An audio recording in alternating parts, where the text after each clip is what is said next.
Yeah?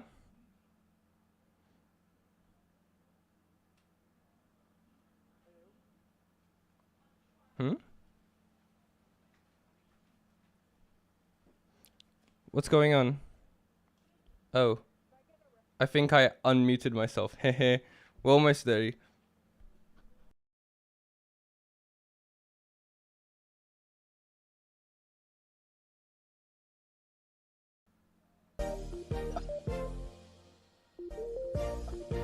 Oops. Oops.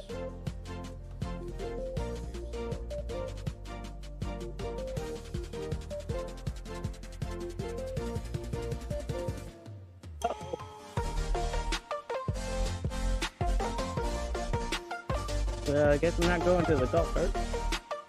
What do you mean? I'll go over here. Sorry, guys. Brandon, you better not wait another hour. No, Nataku's pretty much here. Right, Nataku? Say it. Yep. Actually trespassing. You just casually trespassing.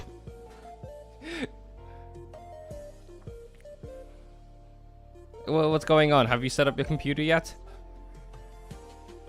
No, the golf cart is flooded, so I'm finding a different spot. Bruh, do you even have your computer open? No. Come on, bro. How long does it take to walk from one spot to another?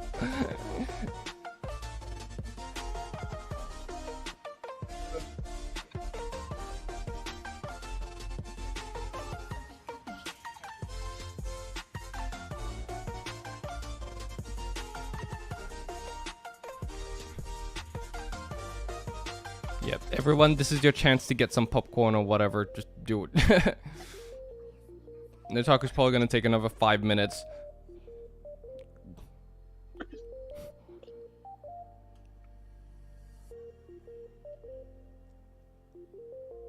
I tagged him, was like, hey everyone, we're starting right now. Nah. Classic Nataku.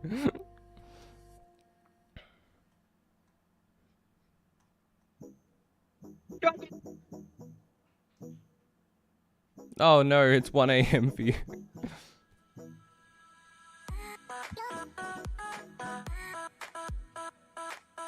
Hello everyone.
Okay, Nataku, you there?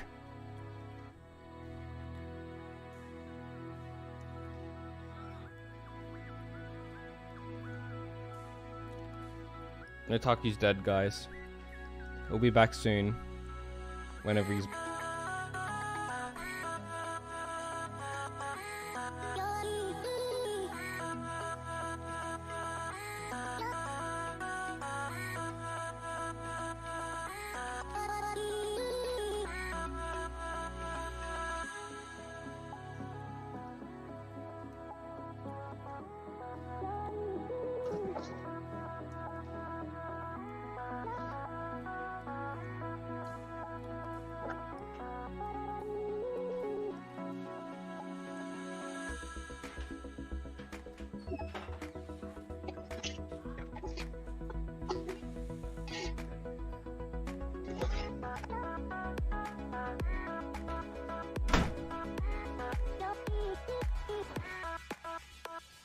The stream starts whenever Nataku boots up his laptop or whatever.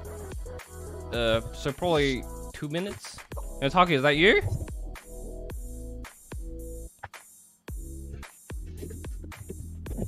Hello? It's probably him fiddling with his microphone.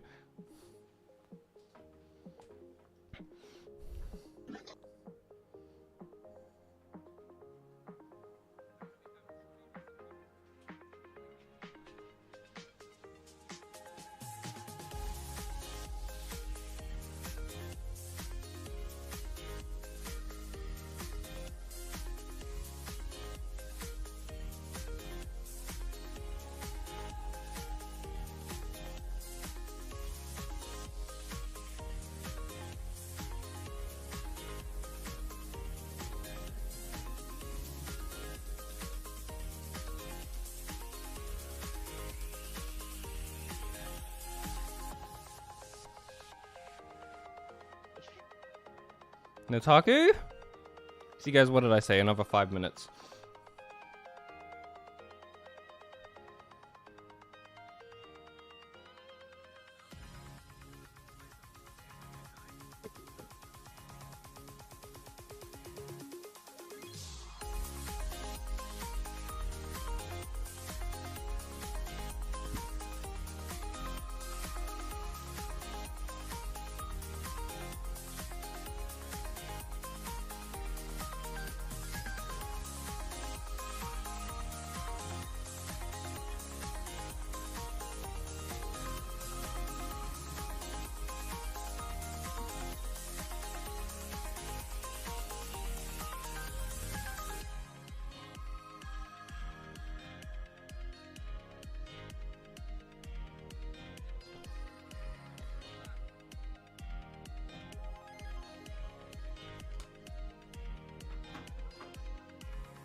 Nataku, is that you?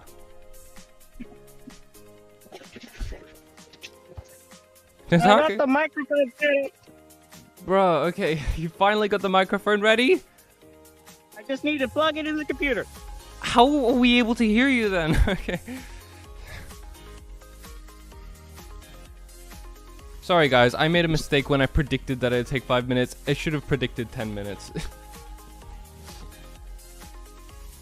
The wood is being a pain in the butt. What is?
Nataku, you said you just needed to plug it in.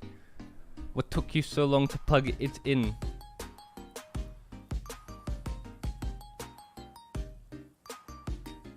Nataku, are you even there?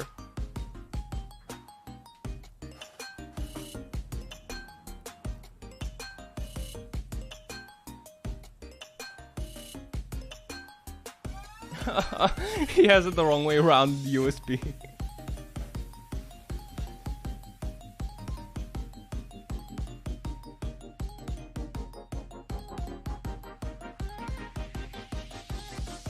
We were supposed to have started 30 minutes ago. I wouldn't put it past Nataku to do something like that though. Oh, so hello. Nataku got isekai'd again. How many of you guys were here for that lot? He went back to the exact same spot this time. Did he try turning it off and then back on again?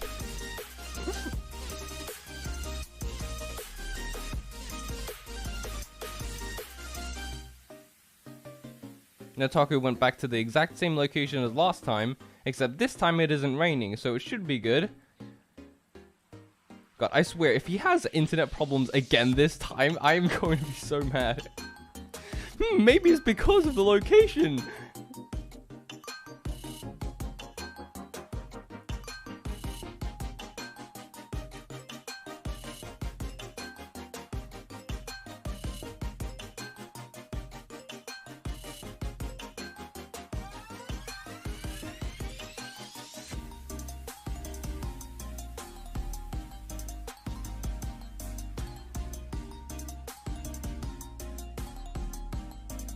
Oh, cosplay looks at. I'm watching the show with this girl in it because of you, and it's pretty cool. Oh, you started watching Nichijou. That's great. Yeah. Sound button. Nataku, you here? Go up. Hello? Hello? Hello. Yes, you are here. We hear you.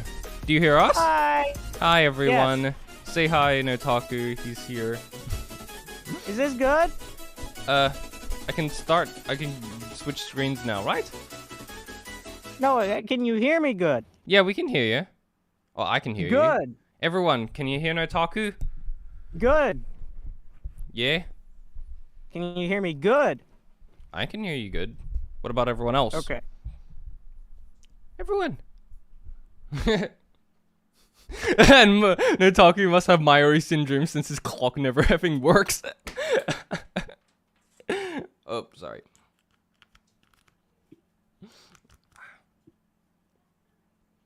Okay.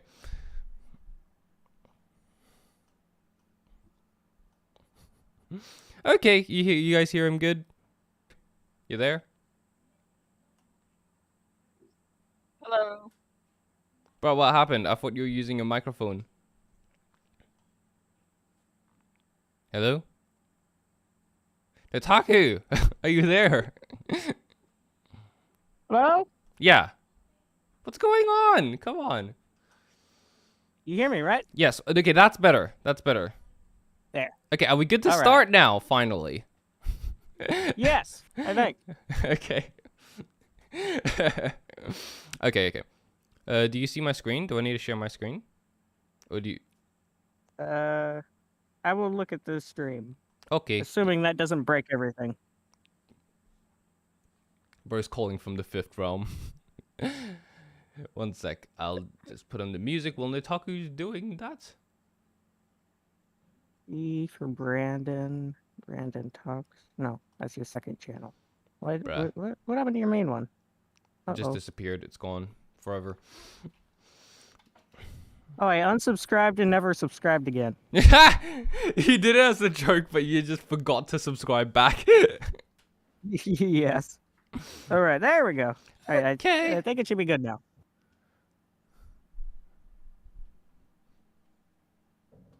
Stop rotating. There. Okay. Ready. Okay, we got the music back on. Now I can see the chat. I don't recognize anybody. These are all different people. Oh, yeah, we've got a whole bunch of new people. That's cool. Maybe it's because this time we actually, like, you know, planned this out and scheduled it, so people will go, oh, they're actually going to go live on this date, instead of just randomly doing it and giving them a 6-hour notice. Oh, I see Medley. Medley, oh, hello, everyone. Yeah. We've seen him. Here's Kevin. I don't think I recognize Kevin. Got a lot of new people Why is here. your profile picture black? Probably because they made it just that black. way? No, but it's literally just black. Expert Archer. I think I recognize him from... Nah, Expert Archer's here, been here a bunch of times. From something, yes. Bruh. You missed the bread eating stream. That was spectacular. Everyone got so mad in the Discord server. Oh, and the Yaoi stream was just phenomenal. Absolute masterpiece. That was so fun. And the most cursed thing ever at the same time. Alright, there we go. Okay, let's go. Nefarious, aren't you supposed to be asleep? Bro, don't tell... Wait, who? Nefarious. Oh yeah, he said he was, but he ended up joining anyways. Wait, more people are joining the server already. God. What comic? There's a comic? What? Medley, what are you talking about? You watched the first Yaoi stream, but not the second one. Well, the first one wasn't really the Yaoi stream. It was just... me trying to figure things out and then getting rained on. Yeah, Nataku dawdling about for an hour and stringing us along while I tried to talk to everyone and entertain them, only for literally nothing to happen in the end. So I just got ChatGPT to write a fanfic where Rem rejected Nataku as revenge and read it all to Nataku. I didn't enjoy that. Yeah, I enjoyed it a lot. Okay. How about we actually start this now? Do you see my screen? Yes. Okay, so the last one I think was this one. So MCs without flaws are boring and take away a major aspect of the story. Yeah, I think we did do that one. Yeah, I think we already did that. So either way, I don't have much to say on that. That's a pretty, yeah, sure. Okay. Also, unlikable characters does not make them bad characters. Yeah, I mean, that's the point of them. That's not really a hot take either. Just like, well, yeah, obviously, a lot of people hate like Gabby and stuff, but she's still a good character. So, yeah, from Attack on Titan and stuff. So yeah. Even JFK has joined the Discord. You're famous. Oh my gosh, guys. Wait, this guy changed his name. Who was it before? It's just JFK. Okay. I felt bad for Brandon with that stream, but not so much for Nataku. Ah, Jackson. Yeah. Okay. I think this was the one. MCs with the pure of heart trope are both boring and oftentimes irritating. I agree. Yeah. I don't think I think it's met gotten one pure-hearted MC I enjoy. I think it's gotten to the point where they just do it so often. They are pretty annoying, if I'm being honest with myself. Like, even with characters like, you know, Deku from My Hero Academia and stuff. Yes. And Tanjiro is not as bad. But yeah, like, as a trope, I much prefer characters who just have personality and stuff. I'm not totally against the idea of the entire pure of heart idea, since I feel like there are characters who are able to pull it off in a good way. But I feel like a lot of writers can also be pretty lazy with it. What I really like is they start off that way, and then they change over time. That's pretty cool. But I feel like with a lot of writers, instead of making it so that they slowly change over time, they kind of stay pure of heart over like several seasons, and then they suddenly switch after like one moment or something, or like after a time skip. And it's like, no, I'd much rather see like a gradual development. And I haven't really seen that actually. With most of them, they just kind of stay exactly the same for like 6 seasons, only to suddenly go, snap, I'm like a super edgy now. And I feel like that's like, you could, I'd much rather, a good example of this is actually from Arcane. That was like a slow, gradual development from her. Oh yeah, I know what you're talking about. That was amazing. I'm not gonna spoil for anyone who hasn't seen it, but like that, I want more of that. Like it's a slow, gradual development from this bright-eyed, innocent child to someone who's basically lost their mind. That was like genuinely amazing. So I want to see more of that. Like that's actual character development. Okay, yeah. That's negative development. Well, it's still character development, even if it goes negative or positive. Either way. Okay. ReZero was actually a really cringy anime looking back. It's not bad, but honestly, it's 12-year-old bait? This is an interesting take, but it's one that I disagree with, honestly. What about you? I think some parts were, but it was also meant to be that way because that's what the character was supposed to be. It depends which parts he's calling cringy, because if he's calling the parts that are meant to be cringy, like Subaru's behavior and stuff, then it's like, well, yeah, that's kind of the point. But if he's talking about like the more violent aspect of it and like the suffering for Subaru, and how you could argue that's kind of edgy, I'd say that's like a hot take. I personally didn't see it that way, but yeah. Side hot take. I thought the second season of ReZero was not very good. Really? Okay, No. Okay, this is The whole point is he dies and he comes back from his life to learn mistakes, and he didn't die one time. It's like, What? I got what they were going for. He didn't die! Did you watch through all of season 2? Like, there's he died, two like, Kuros. maybe 1 or 2 times, but Bro, like towards the end there, he didn't die at all. What are you talking about? He died like so many times. Like The second season? yes, in the second season. Like there was this one point where he was dying several times in a row. The part where they were at the what was Did it you called? remember the It might have rabbit been- scene? Like, did you remember? It might have been the second half of the second season. Maybe that's what it was. Oh, It was the but part that- where they were at the Okay, what was it called? They were in that like sanctuary with Frederica. Yeah, that's right. And Garfield. He Now I didn't gotta die there clarify. once. There's 2 Kuros to the second season. You're talking about both of them, right? I'm talking about the second one. The first one was good, I guess.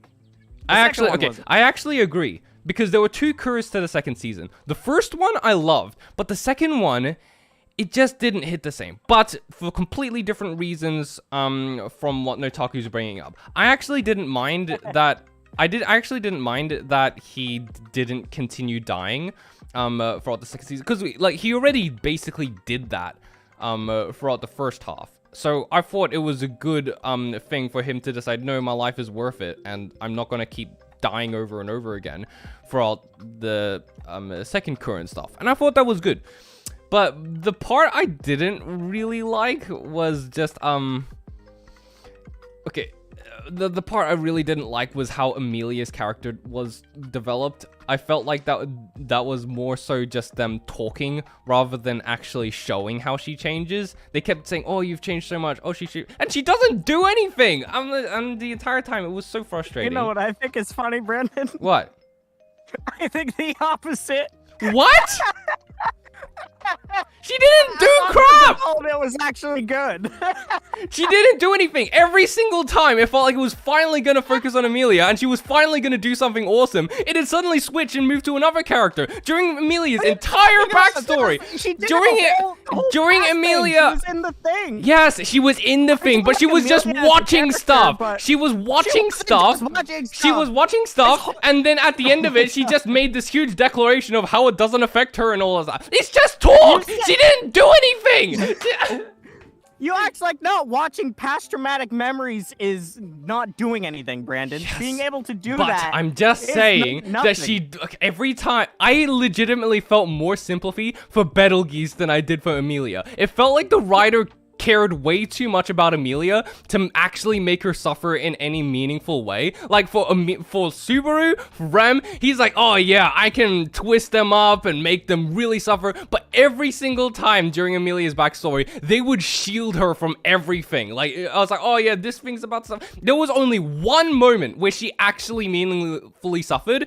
And it was the past Amelia, and like it didn't even show current Amelia's reaction to that. It was like it was just nothing to her. Like Well, yeah, I agree. Other characters suffered more, but we were just talking about. I wanted her Emilia to developing as a suffer more. character.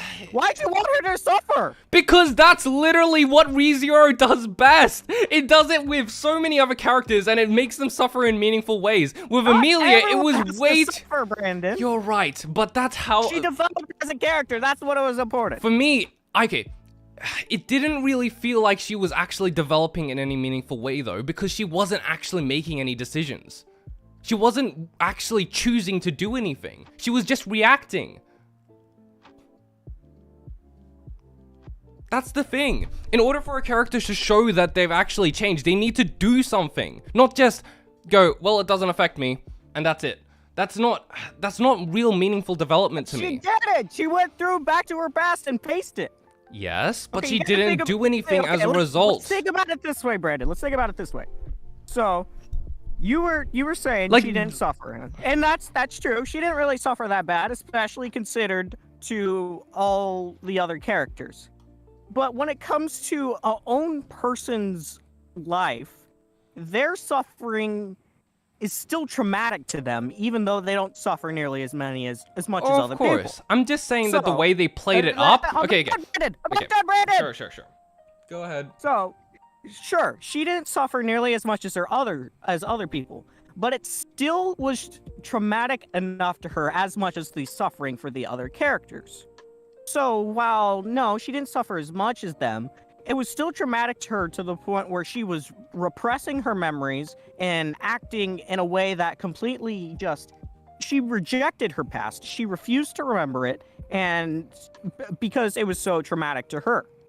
So the fact that even though it was so traumatic to her, she went back and watched it and finally accepted the truth of what happened shows the development of the character. Even though it wasn't actually suffering, it was traumatic to her for whatever reason. And the fact that she was able to face that is what makes it the good development. Yeah. Because she blocked it out of her memory. And that's like a thing people do with like feelings, for example. So she was doing that, but just with her memories. She refused to remember the past because it was traumatic. Yeah, so I get what you're saying. By her remembering her past, remembering her trauma, that shows it. That's what I was saying. It's good development was. Yeah. I get what you're saying. I'm just saying that I know how it works in theory. Everything you're describing is completely correct in theory. My problem is the way that was kind of communicated to the audience and what our expectations already were. Because throughout the entire first half, it like kind of dangled that entire mystery in front of you where it was just like, oh, she went through so much and it was the most, it was technically traumatic, but it felt, this has less to do with what it did and more so how it did it, because it really, for me, I felt like it really set up that expectation. It really hammered it up throughout the entire first half. It never showed you anything. It just kind of raised that expectation higher and higher and higher. So by the point that it finally showed, it was just like, yeah, that was bad, but like, is that it, really? Like, I felt like it was kind of underwhelming compared to how it set those expectations. I think it would have been better if it just never set those expectations in the first place and just outright showed it, like, as a surprise. You get what I mean? Maybe. I was just saying her development was good. I wasn't saying her past. Okay, like, it would have been fine. It would have been fine. I just felt like it didn't really do enough to show that after she faced her past. Like, it should have been that she faced her past, and then after that, she ended up doing a lot more to really contribute. But it just kind of felt like she went back, she faced her past, and then all the other characters did all the work from then on. It was just like, it was just kind of missing that last part where she finally went on to actually be on the same level as all these other characters. But it felt like, it's like after that, I was like, well, that's it. You don't need to do anything else now. Like, there was this entire scene at the end where where Emilia was facing off all the rabbits, and I was like, yes, she's finally gonna do something. But then it skips over that, and then the next time it cuts back to that, then Subaru comes in, and then says, no, don't worry, you don't need to do any of the work anymore. I'll do it. And I was like, no, Subaru, I want to see her be a badass. I want to see her do the thing. And then he and Beatrice did all the stuff and basically fought against that. And then Emilia kind of helped at the end a little bit, but it just wasn't satisfying. It just wasn't enough for me. I wanted to really see more of that. Like, I just felt like for most of it, it was just completely, it felt like it just wasn't really matching up to the expectations that it set up throughout the first half. I mean, it wasn't like non-existent. I just felt like it could have been communicated better. I think that's just Emilia. I still hate her as a character. Yeah, whatever. Okay, sorry, I'm ignoring chat again. I have a bad habit of that. It was boring not seeing Subaru die, though. That was lame. Bruh.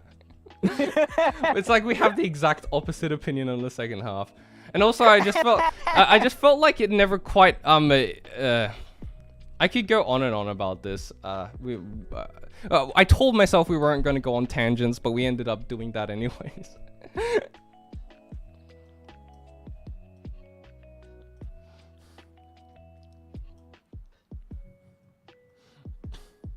Like, yeah, whatever. Okay, are we just gonna move on to the next thing? That had nothing to do with JFK's and Jackson's entire point, but whatever. Yeah, I made it interesting. Yeah, you did actually. That was a way more interesting debate. Okay, Studio Ghibli movies. Is it Ghibli or Ghibli? I've only ever read them. So I don't know. Yeah, I don't know either. Okay, Studio Ghibli movies are not that good. I haven't seen any, so I can't say. You haven't seen any? I think they're really good. Like, I could understand it, but like, I feel like they more... they utilize them a lot more like Japanese style storytelling. They're not very standard compared to what we usually see in most Aren't movies. they more slice of lifey in general? Yeah, kind of. Yeah, they're definitely more slice of lifey. They're also a bit more abstract and a bit more they have a lot more visual direction to it, like a lot of visual storytelling. Like that's just kind of the way they work. They are very slice of lifey though, but I think they're very, very good. Spirited Away and House Moving Castle are peak though. Yeah, I mean, I freaking loved Spirited Away. It was really... it's just one of those things that have more to do with the emotion behind everything and how it was portrayed. And in my opinion, it was just really solid. So, like... Yeah. Yeah, holy guacamole and smashed avocado toast. Who would say Studio Ghibli is lame? This person. Sorry. Ghibli is a lot like Shinkai in that everyone agrees that they're beautiful, but disagrees on whether the writing was good. Yeah, but like, at the same time, I don't think... Okay, this is going to be I know this is going to be a weird take from me, but I don't think good writing is essential to having a good movie. Like, it's certainly a part of it, but... In this case, it genuinely does really rely on, like the visuals and stuff and the general emotion behind everything. That doesn't make it bad in my opinion because it was never about the writing. I don't know how to explain this in a way that doesn't sound like a weird, just like... Because like there's still a lot that goes to it. I wouldn't argue that it's like bad writing. It's just very unconventional.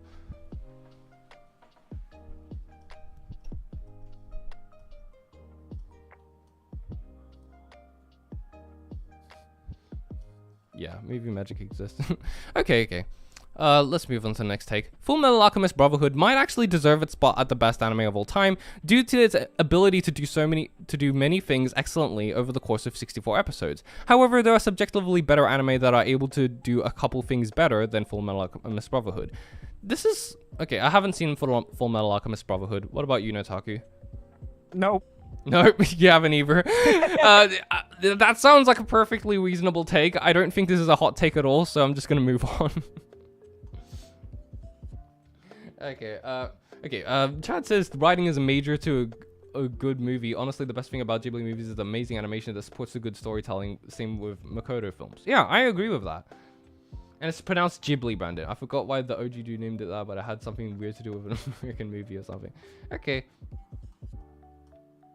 Okay, so it seems to me that people with Fullmetal Alchemist Brotherhood, it just seems to be that type of thing where it might not be the greatest anime of all time to some people, but it hits like, but it's like the most objectively good. Like it has the most like least amount of flaws, I suppose. So it just kind of ended up rising to the top, and it like ended up. And it has the widest amount of appeal to it, and it does everything solid, so solid in such a good way that it reached to being like the top. And even though there might be anime out there that means more to a lot more people, and like, but they might be a bit more niche and stuff. So I think that Fullmetal Alchemist Brotherhood just kind of was broad enough to appeal to a huge amount of people and was the most solid out of its competitors. So yeah, that's just my guess.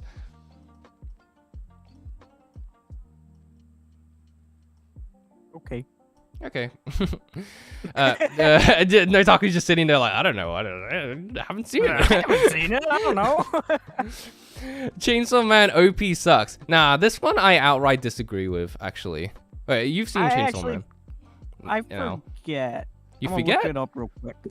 You know, it's the I usually skip openings unless they're just insanely good, but even still I usually skip them. Chainsaw Man's opening was really good. It was like it's pretty I feel like this applies to a lot of Japanese music, but it's pretty like unconventional, where it's like it takes a few listens for you to get it, but like it's still a pretty it's still pretty good. Like it's fire, yeah, exactly. It's just I've seen what was that guy? He did the music guy. I forgot his name. I think it was Alex Mukaka. He did an entire breakdown of it and like all the different melodies of it, and it was so good. But like, yeah, it's a good opening. I can't explain it without actually going on a piano and stuff and going da da da da da da da. But yeah, in my opinion, it's a great OP. And I loved all the right now, so I can't hear. So I'm sorry if I interrupted. That's fine. But I just listened to it. Song wise, it seems like it's all right. It's got its good parts. It's not necessarily amazing. I actually, personally, I like the what was it called? The visuals? The opening, yeah, the visuals were actually yeah, really the good, visuals were great. Like all the movie references and the way it was timed to the music and stuff. I think as an generally as an OP, it was really good. Yeah, like that the music that's was a great alright. Yeah. I actually really like Kickback. It's not really my type of music, but even then, I'd say it's like pretty good. It's a really good song.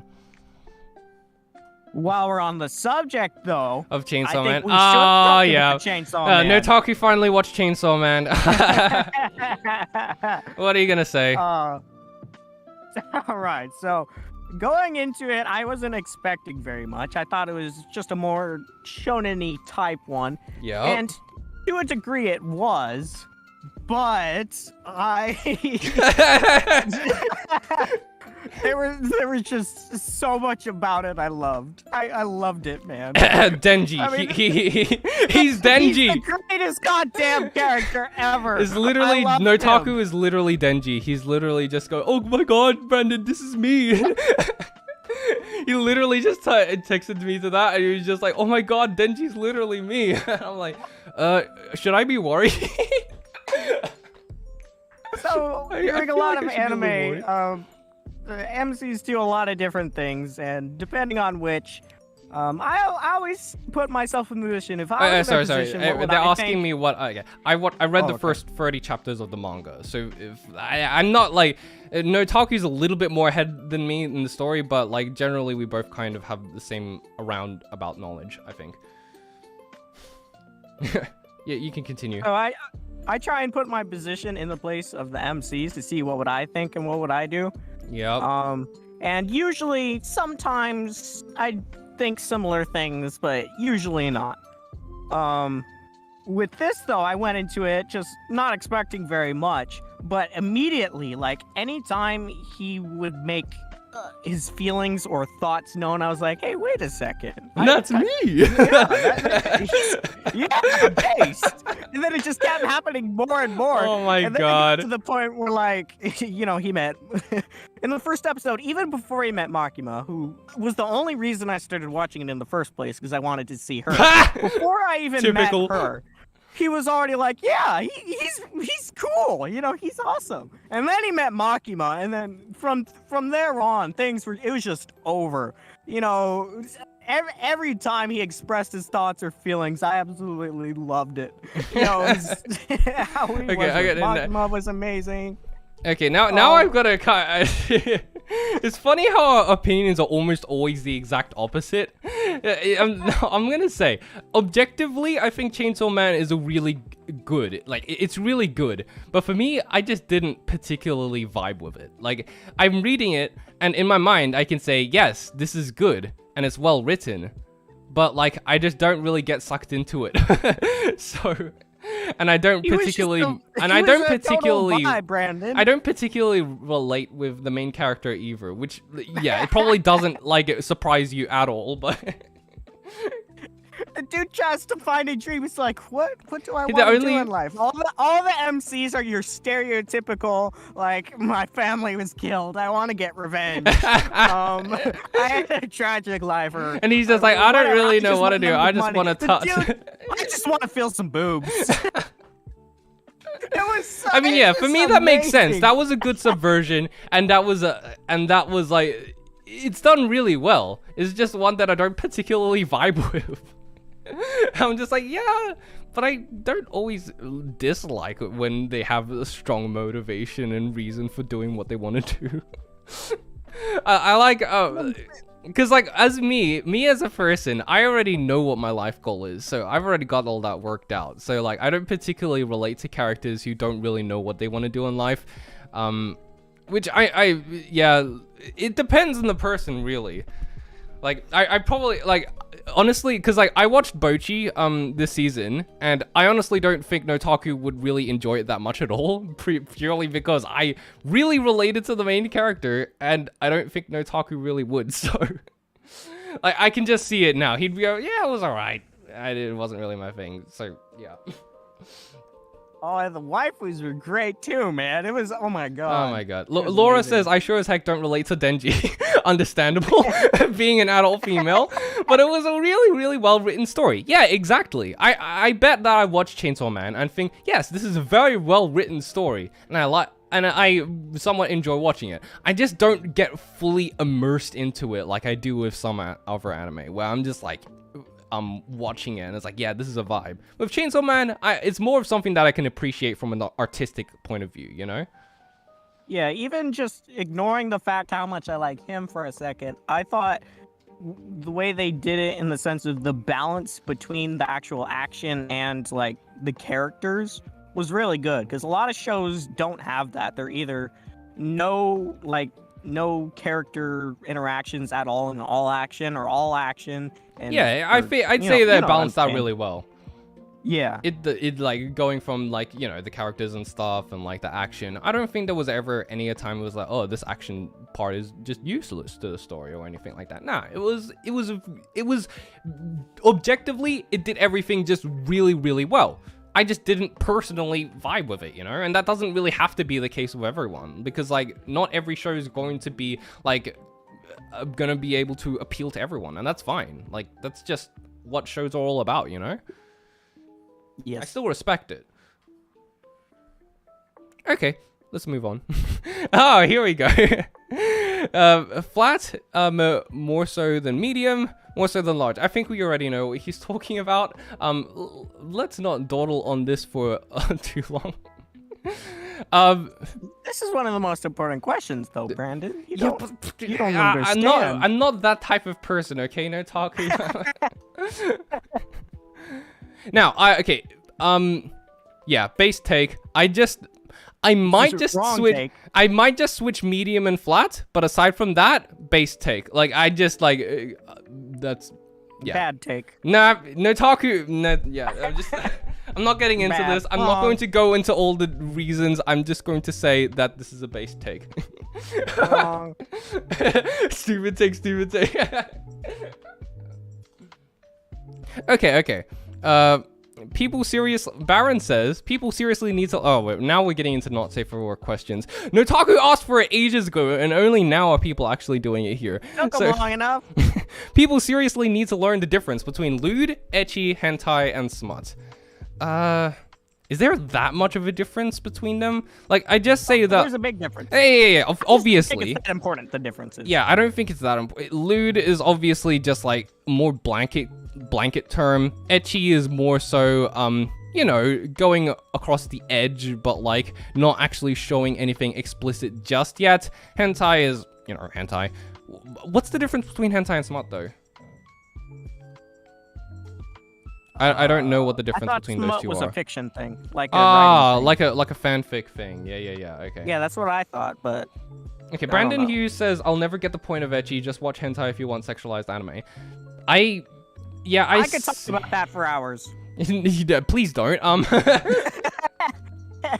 Oh, I can explain how wrong that is. That is just wrong. Okay, I'd say I partly agree, but partly disagree. I'd say that ecchi is more so the warm-up phase. You know, like it's not like not everyone like is always in the mood for it to just go straight up hardcore. Sometimes they just want something, you know, like just kind of skirting the edge a little bit. Sometimes that's a little sexier, but like, I'd still like. But that's only if the ecchi series, like, actually, like, full-on commits to the ecchi part, and not that, oh, we're a normal show with, like, with action and stuff, and, like, it's, like, it presents itself as a normal shonen or something, and then it suddenly throws in ecchi here and there. That's just annoying to me. Like, that can, like, especially if it ruins like the tone of the story and stuff like that. But if I see an ecchi show and you literally the only reason you're watching it, that's what happened a lot in Chainsaw Man. So if it's done well, it can be done well. But that doesn't destroy the tone though. That's like that actually has a story reason to be there. I think that's the difference. It's debatable. No, it's not debatable. That's a big part of Denji's character. That's kind of like, if you remove that, you'd remove a big part of Denji's character. It's actually intertwined into everything that's happening. Like, if you removed it, you also remove, like, a big part of the meaning behind it, you know? So that's why, like, yeah, I just say that it's like, but generally with more ecchi series, if like you're watching it for the ecchi, just it should commit to that. I'd say it's more so the warm-up to hentai, but like, yeah, whatever. I'm just gonna move on. Okay, another kind of not safe for work question. Professor Plague says, Domestic Girlfriend was a fantastic anime and manga series. Oh, yes! Here we go. Nataku's seen it and I haven't. I will take the lead on this one. Yeah, okay. The only thing that was questionable about it was the ending. Okay? That was the only thing that was questionable about the entire series. The rest of it was Nefarious is like Domestic Girlfriend was a dumpster fire of an anime. Oh, Laura asked Brandon, have you seen Scum's Wish? You can absolutely have intimacy without over-sexualized characters. That's interesting. I've heard a lot about Scum's Wish. It's also pretty notorious in the anime community, but I don't know why yet, because I never actually went out of my way to see it yet. I do know that, what was her name? Mango something was the one who actually did the art for Oshinoko, which I'm actually really enjoying, but I do know quite a bit about its like reputation and stuff, and how people like, you know, it's like, it's very much a, you know, a romance with a lot of not so what was it called, nice parts to it. Like it can be like pretty like you know, with the betrayal kind of thing. I don't know, this is just me guessing. I've seen some of Domestic Girlfriend. It was really good, but I felt wrong watching it. That's why it was good. It was so good, yeah, okay. But also so bad, but also so good. And I don't quite remember, because I kind of meshed the two together because it was so long ago. I Interesting. both Okay. watched it and read the manga, so I don't remember exactly how well the anime did in it. I think it did pretty well, but like I said, I kind of meshed the two together. Yeah. The writing Yeah. of the story of the characters was actually incredibly like mature.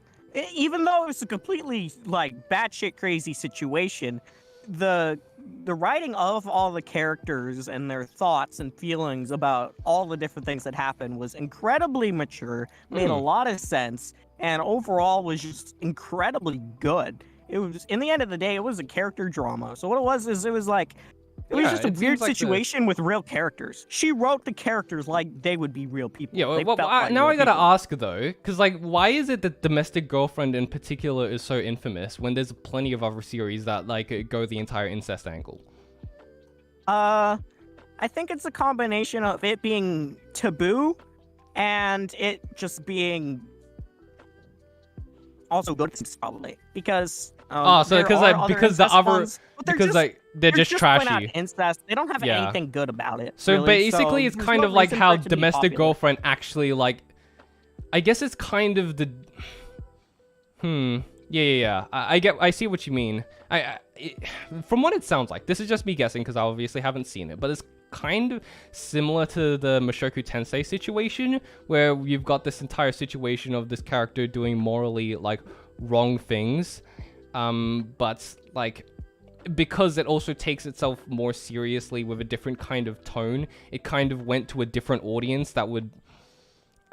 It's hard to explain, like, because like there are also plenty of other isekais that like straight up go right down to the degeneracy route, and like it straight up shows all these things and portrays it as if it's a good thing.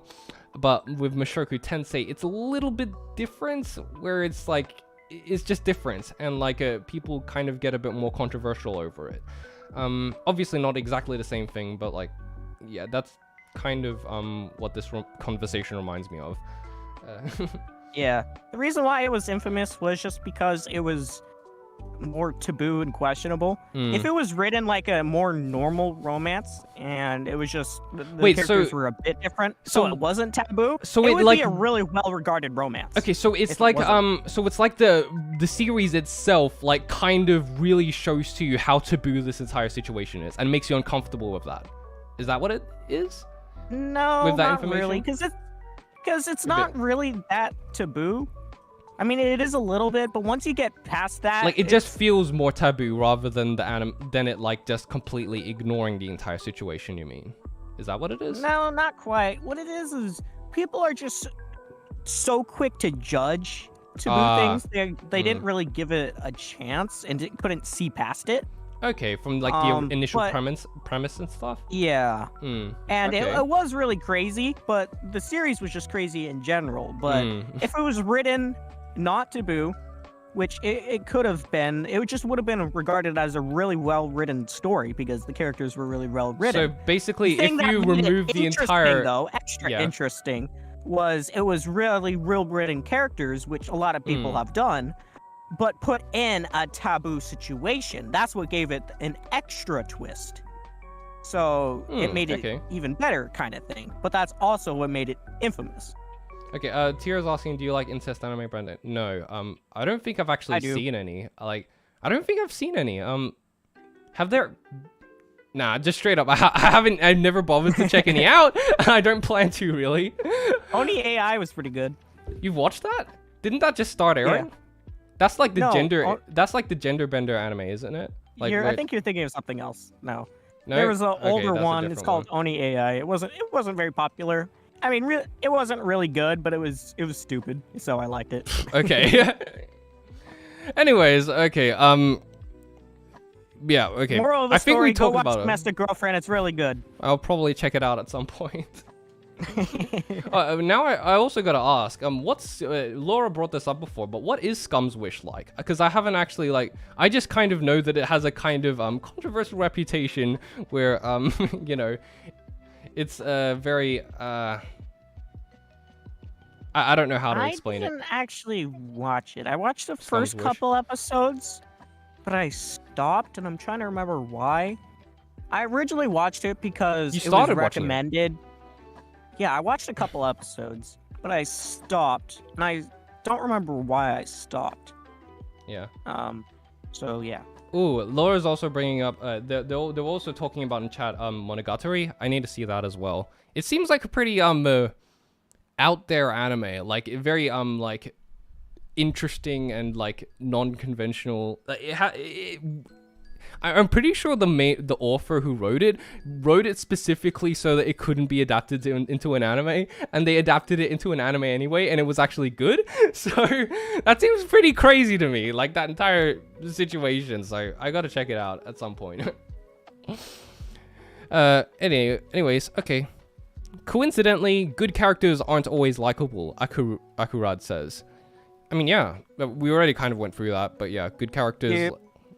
Plus, does not always equal likable characters. So yeah, Monogatari is very obscure and it's really good because of that. Yeah, it seems like a very niche anime that only like very specific types of people would like. But I feel like I usually like those types of shows, so I'll probably like it, just as a guess.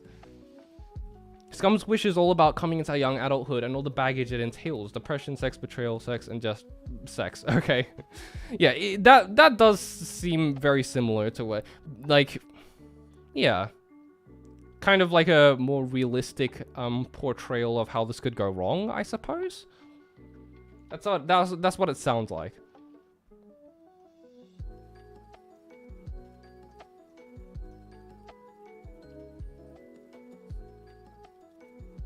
Okay. Najee Slays says, To Your Eternity, first season is superior to the second. Making every single character die starts making it less impactful to the viewers. Oof. Spoilers for To Your Eternity. I haven't seen it yet. Have you? I don't know what it is. Yeah, you haven't even heard of it? No. What? But like, I saw people talking about it everywhere, especially like the first episode and stuff. It's like, oh my god, this is so emotional. You never heard of it?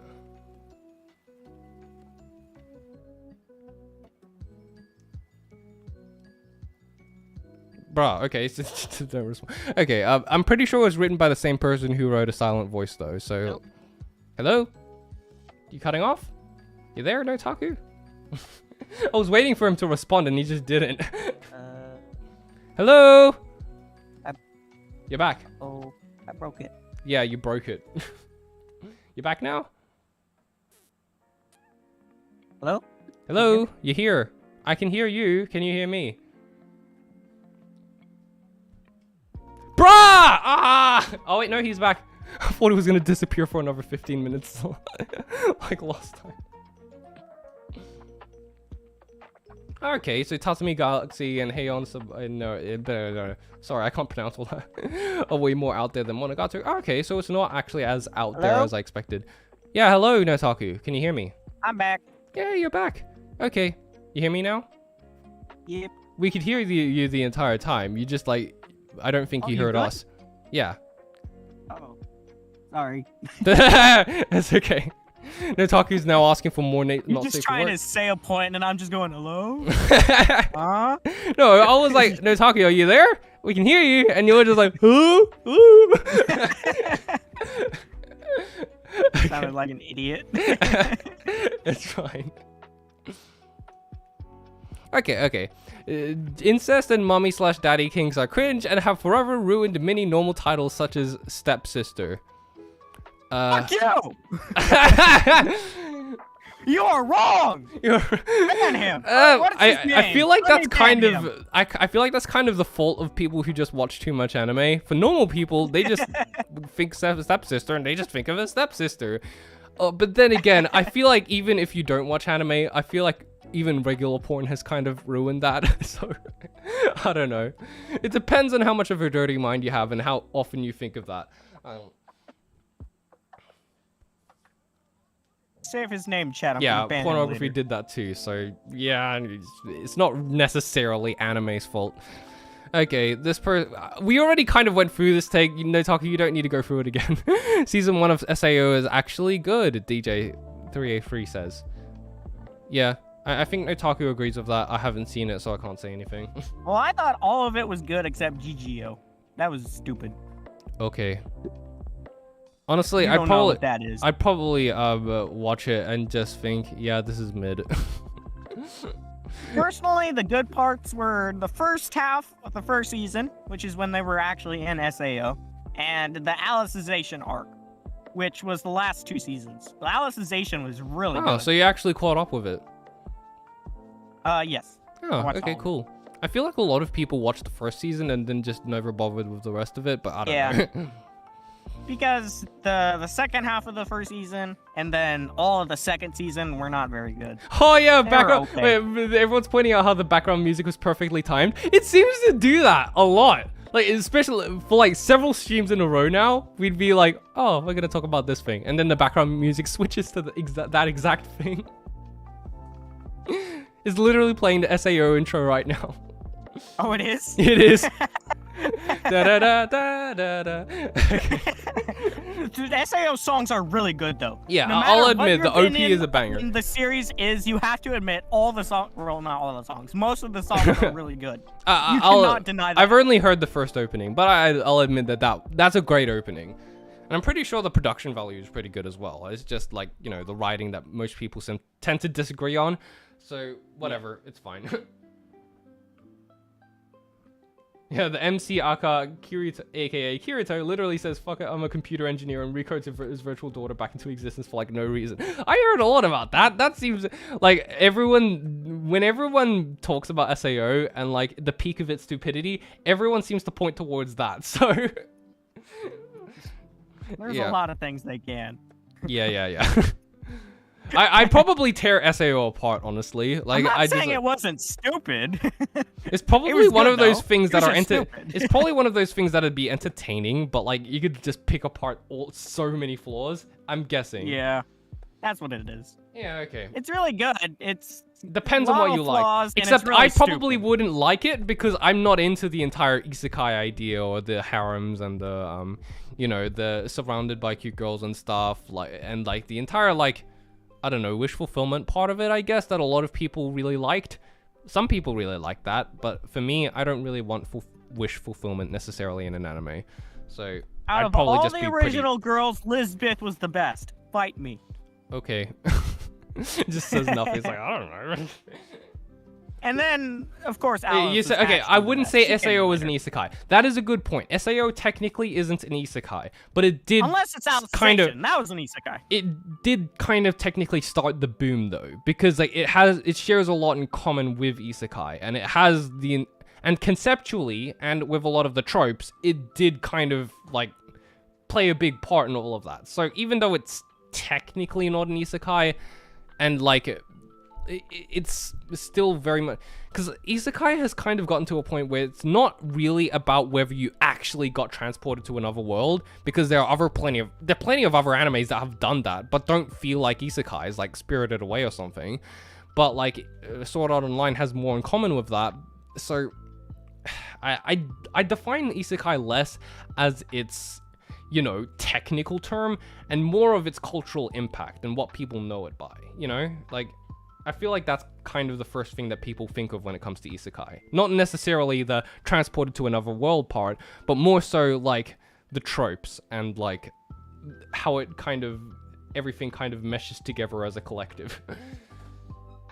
Laura, to answer your question, no. If you've only Brandon- watched like the first season and a half, no. You won't like the movie. Okay, Brandon, he says Brandon just doesn't like the trope of being surrounded by girls because Oh it wait, makes him jealous. hold on. I take that back. Progressive, no. Progressive, yes. There was another movie I got it mixed up. If you watched Progressive, then probably yes. I'm sorry, my bad. Okay, cool. Okay, Brandon here says Brandon doesn't like the trope of being surrounded by girls because it makes him jealous. Not really. The entire point of it is that you're supposed to self-insert into this character. So if anything, I'd be like, if I really wanted that, I'd be like, oh yes, I love this situation.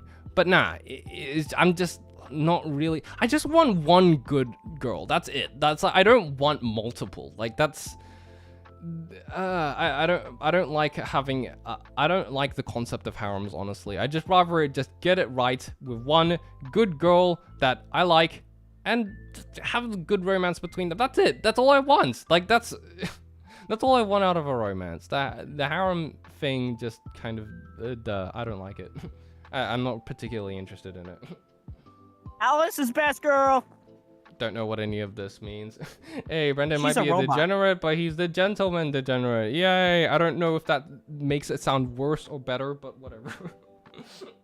I just want one good girl. I mean, yeah, isn't that how real life works? You don't get married to multiple people. You get married to one. What's the, I don't. Depends on your religion. Oh yeah, true. But like we live in like English-speaking countries that are like kind of have the same culture, so it's not really like I don't live in like Saudi Arabia or whatever like countries. I'm just probably not Saudi Arabia. I don't know. Whatever countries they are that like have that as a normal thing. I don't live in those countries, and I don't really need to. Like I just want. Because like if you do have a harem, it's like this entire thing is like, yes, I choose one, but what about everyone else and stuff? It was like it's kind of leads you to like that. I just rather just get it right from the start. Anyways, yeah, it doesn't matter whether you agree or not. That's just, of course, that's just a personal preference for me. I just don't like. I'm not interested in harems in shows. Okay. Since I've seen, Joe says, are we gonna move on to the next take? I'm gonna say again, yes. Brandon, you need to watch Monogatari. I hate harem shows, but absolutely loved Monogatari. Yeah, exactly. Like, there are still plenty of shows that technically have harems in it that I still liked. But like, it's just not something that I watch shows for. Like, oh, this is how the harem. Now I gotta watch it. It's more of a just kind of thing that I tend to be indifferent towards more so. Kongming is more or less just time travel. I guess you could call it an isekai since the world Kongming knows is long gone with the modern world taking its place. Yeah, Kongming is, I don't know. I gotta watch that too. It seems pretty interesting though. I just know the opening's great.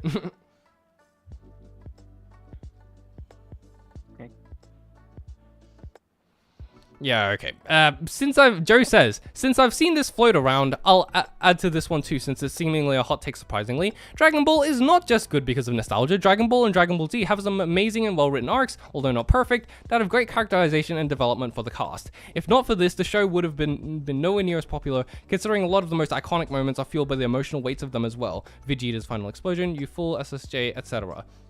Oh, okay. Nataku, have you seen it? Or do you know anything about Dragon Ball at all? Nope. No. I know he goes Super Saiyan. And I know he does that. Yeah. Yeah. I mean, I'd assume that it needs to be at blonde. Least. I don't know. I don't actually see that many. I don't know. I'd say that like Dragon Ball would have to be at least somewhat well written in order for everyone to like, you know, for it to be popular and have as much of an impact on anime as it did. So. Yeah, this doesn't sound like that bad of a take, honestly.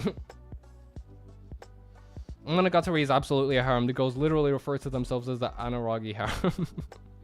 Yeah, okay, cool. But it's still something that I'm not interested in. I'll still watch it. It's just... Anyways, hot take, magical girl shows have always been dark. Manako Magica just turned those dark elements up to 11. Okay, cool. I haven't seen any magical... Brandon. I haven't seen... Medley Notation said that. You just okay, cool. Because I haven't seen any magical shows. Like I haven't seen any magical girl shows, so like I wouldn't like know. That seems like accurate though. It just seems more like a subtle thing, like a conceptual thing. Like they just aren't as like in your face about it, I suppose. Like because obviously I would have to have some level of maturity. I don't think it would just be all sparkles and sunshine and rainbows for most of it. They'd still have some kind of depth and story to them. Okay, Monogatari is so harem that it's not even funny. The girls all fall in love with Araragi. They even talk about his harem, but it's an awesome show and the movies are wild. Yeah. Brandon needs to watch more anime. You got that right. Took you long enough to find out. The only anime Brandon has ever watched is Konosuba. No. Stop saying that. It's the truth. It's not the truth. All you ever talk about. What are you talking about? It's literally just my branding at this point. Everything on it. Bruh, I didn't even talk about it during this entire stream. It's the only anime you've ever watched. Bruh, I don't even talk about it that much anymore. I literally only talk about it when someone else instigates it and starts an argument about it. Then I might contribute to it. But even then, it doesn't even last that long.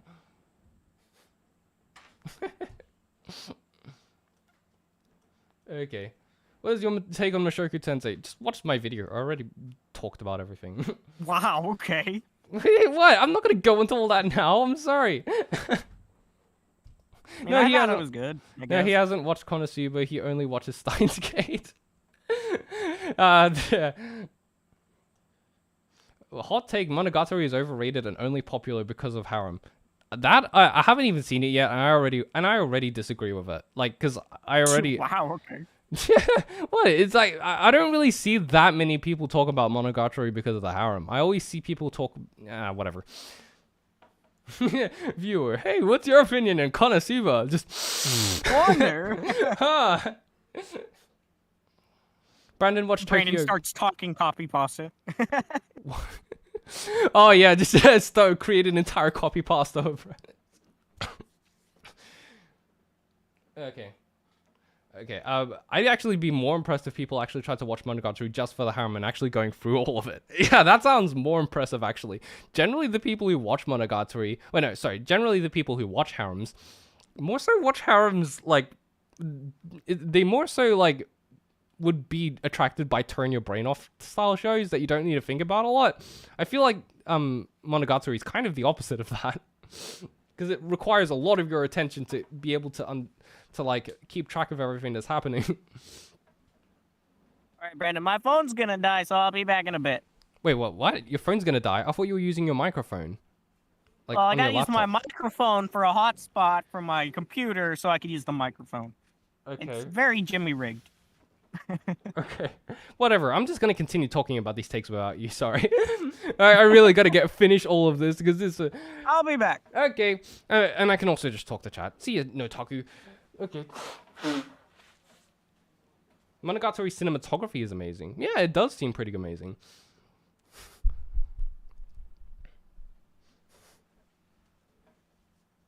Yeah, when Steins Gate thinking is going to be overrated, but it was actually really good. Yeah, for me, Steins Gate was like really good in a different way from what I expected. Because like everyone of course, everyone talked about how amazing it was, and like just based on what it looked like, I thought it was gonna be this super like dreary, and kind of boring show where it'd just be super psychological and meaningful, and like it's super deep and all that, and it was deep. But like at the same time, what really refreshed me about it was that I actually gave a crap about all the characters, and it really it had fun with it, and it made me care about the characters, which I was not expecting. Because like usually with like sci-fi stuff, I'm expecting them to be all plot, no character. But with Steins Gate, it did the opposite. It really took the time. It just spent the first half of it really just delving into these characters and making me care about them before it slowly took all that away. And that is what surprised me and what really took me off guard and why I really loved it in the end in the first place. So like, yeah, it was very much like there was a lot of like, you know, hype behind it, but like it still ended up surprising me in a different way. Yeah. Laura says, Araragi style is a harem. I love the show, not trying to argue at all, but it's indubitably a harem. Yeah, I'm fine with that, honestly. So long, it's just something that I'm pretty indifferent towards. Where's Brandon hot takes? He gets to rate our takes, but we can't rate his. I've done a hot take. Like, I'm pretty sure my take on Amelia, and ReZero season 2 earlier on was a pretty hot take. I can imagine a lot of people disagreeing with that.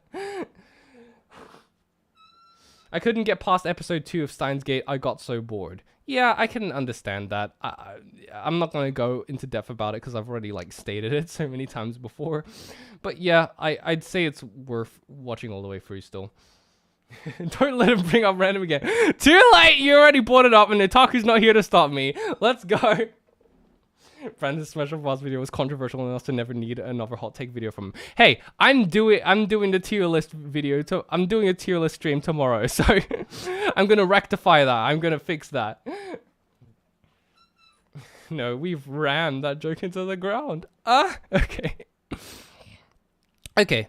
Najislays says, all of SAO is actually considered good because it has the animation to keep it up. It's quite literally the copy and paste of the same plot at this point.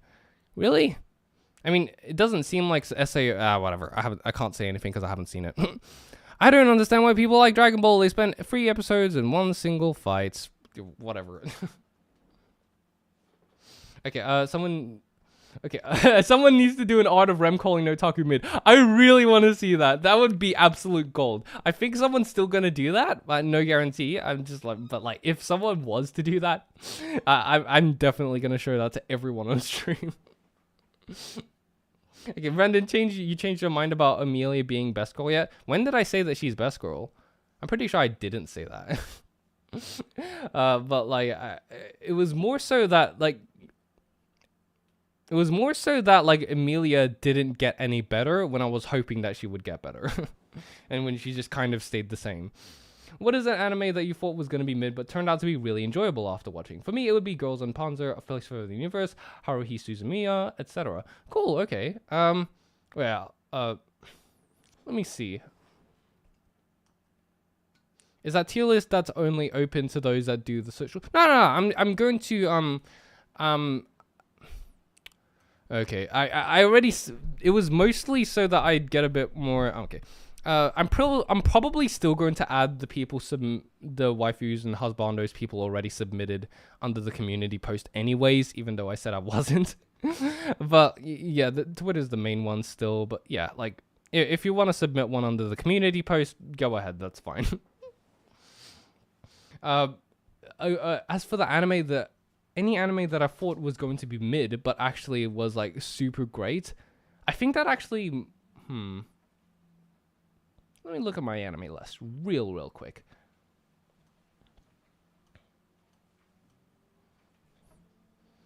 Actually, Bakuman, actually.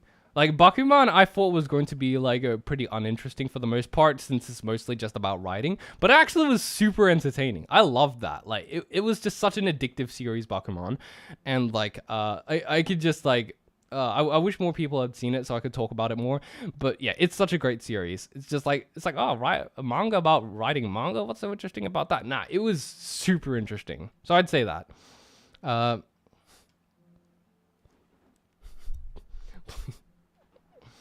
I thought you liked Amelia over Rem. Oh yeah, I do. I still do. It's just that I think that Amelia has potential that hasn't quite been explored yet. So yeah. Why aren't you on the Chainsaw Man hype train? Just more surprised than disappointed. Oh, it's just not. It's just a personal preference thing, really. It's not really like. It's hard to explain. I just didn't really vibe with the show. Like, it surprised me too, because I honestly expected to be like, oh my god, this show's the best thing ever. Actually, not really. I was just kind of like, yeah, I'm sure this is good.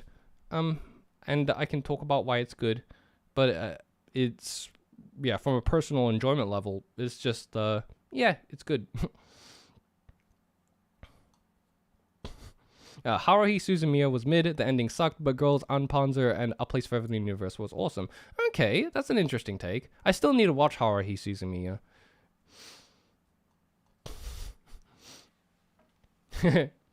No way you thought that about Bakuman. I'm disappointed. Hey, it was only because the concept itself didn't seem as interesting, but it is such a great series. Wasn't the mangaka of Bakuman super sexist? Yeah, that's definitely a flaw of the series, but it's not something that's so bad that it ruins it. It's more so just, oh my god, this guy is like, the way he writes women is like, kind of stupid, and like, I really just, I really just want to just go, bro, it's not that hard, just do this. But like, and it's like, it's kind of frustrating, but at the same time, the plot is so good and interesting that it more than makes up for it by the end. And like, if you've seen Death Note, you already know what the guy's like.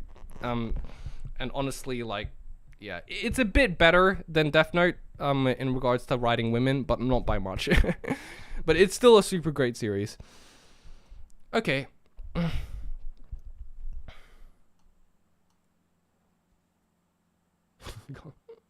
Feminist Brandon. Nah, I'm not even into that. Like, I just like think that like I just want well-written women. That's all. Like, I just want well-written characters in general, and there's no reason that they should be less well-written because they're a different gender. That doesn't make sense. Like, just write the characters good. That's all I want. Good writing.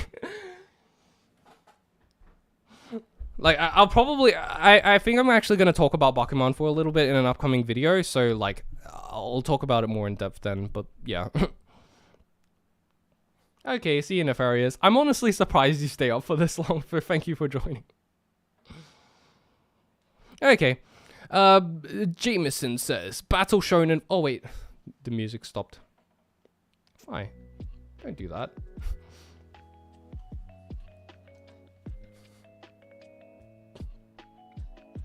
Okay. I heard Platinum End was the worst of all of them when it came to being sexist. Yeah, I heard so much bad stuff about Platinum End, but I didn't really hear anything about the sexism part, but just that it was like a bad show and manga in general. But like, yeah, I have no interest in checking that out. Like, honestly, it's like, dude, why? Come on, Bakuman and Death Note was so good. Like, you really had to fall off like that. Jameson takes spotted, opinion disregarded. Battle Shonen fights are boring and drag on too long for me to care. I disagree for the most part. Like, I'd say that some of them are, but like not a lot of them. It really depends on the individual fight. Like, so long as it's story relevant and it's good, then it's good. Okay. Femboys / traps are unfairly hated due to being overly used by today's writers as a way to turn a character with no other personality traits into a main cast addition. In all reality, they can be written to be very interesting, see Nagisa Shiota, but people just don't care as long as there's a guy in a skirt. Okay. I haven't even seen that many to begin with, so I can't really say much on regards to that. Oh, Abisu is saying Platinum End was definitely not worth the time. Yeah, I could probably guess just by like what it seems like. The main problem with shonen battles is that there's too much dialogue, which works in manga but not in anime. Yeah, Gigok actually talked about that in a recent video, like how it's like, bro, you could actually do a lot more of this, and really like, and how he talked about how Demon Slayer the anime really added a lot to it. And like, I agree, like you don't have to copy it one by one. Like, you should be able to make changes. For the medium and make them better so that they can stand on their own accord. Just so long as you understand the source material and know what it's trying to do, and you're trying to do something yourself that's, you know, good, then do it. Like, you don't need to be scared to change things. You can always keep things like, you can always just make things very, so long as it gets across the same point, I guess. Like, so long as it does what it's trying to do and it works, then it works. Alright, sorry, I'm rambling. This doesn't make any sense.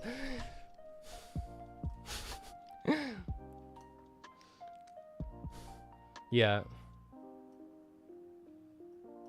Okay. Bleach is like the opposite of the whole shonen battle dialogue when it comes to the manga, because it was very show, not tell, yet people hated on it because they didn't use their eyes. That's a very interesting one. I just don't, I haven't really watched that much shonen in general. Like, a lot of the classic ones, I'm more so into watching the more like, yeah, I mostly just watch whatever seems interesting to me, like is recommended a lot, that don't fit into a particular genre, you know? JoJo fights have my favorite manga to anime adaptations because a 5-second time stop lasts more than 30 seconds. And we're just not supposed to question it. Yeah, JoJo's is so funny. It's stupid at times. And I just want to make an entire thing where I just go through all of it and just poke fun at the stupidity of it. But that's just kind of part of JoJo's, you know? Like, it's not really like... But yeah. Yes, that is Cruel Angel's feasted in the background. Hot take, JoJo's is overrated. Yeah, I mean, I kind of agree. JoJo's isn't really my thing, but at the same time, I understand why people like it. It's just... Brandon, have you ever somehow got in a romantic relationship? Do you really need to ask that question? No. Yeah, that's what makes JoJo good. Yeah, exactly! That's like kind of part of the fun. Yeah, it's supposed to be super over the top and stupid sometimes, and that's why it's good. I actually enjoyed the parts that I enjoyed of JoJo's the most were the parts that didn't take themselves seriously at all and just went batshit to the roof, just like, let's just go crazy here. And those are the fun parts. Those are the funnest parts. The parts where you're just like, this doesn't make any sense, and it's just, but like that's kind of part of the fun. Like, and that's kind of what I want to go through and just go, bruh, are you kidding me? Why would you do this? This is so dumb.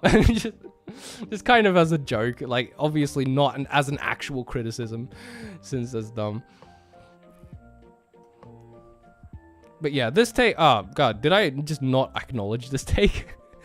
Sorry, but yeah, I mean, yeah, I don't really have much to say on it. Honestly, it's like, yeah, sure. If like, I don't really think much about femboys and traps and stuff.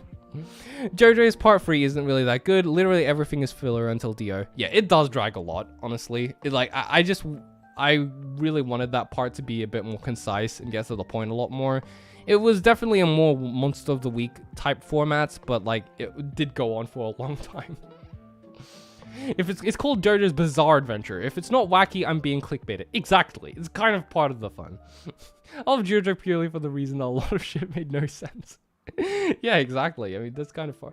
That's actually kind of why I didn't like the serious parts as much, because like I just wanted, like, the most enjoyable parts of it was just the parts where it's just like, that is dumb as heck and I love it. Yeah. Okay, other than AOT, I haven't been particularly interested in the shonen anime I've watched. It's just been a blur. Yeah, I can see that. I've kind of lost interest in shonen anime in general, for me personally. Yeah. Yeah, JoJo's is definitely about the community and stuff. Yeah, part 2 is still my favorite part. I like part 2 purely because of Joseph. He like carried that, like he carried that part hard. I did my, as I said this before, but yeah, my enjoyment of each JoJo part is largely dependent on how much I like that JoJo in particular. So if I don't like the JoJo, then I'm probably not gonna like the part as much. So yeah, you either love JoJo or you hate it. That's why it's talked about in the drippy fashion. I actually didn't like, I'm not an either. I just thought it was, yeah, I'm pretty indifferent to it. I watched it, I enjoyed it, but I'm not super into it either.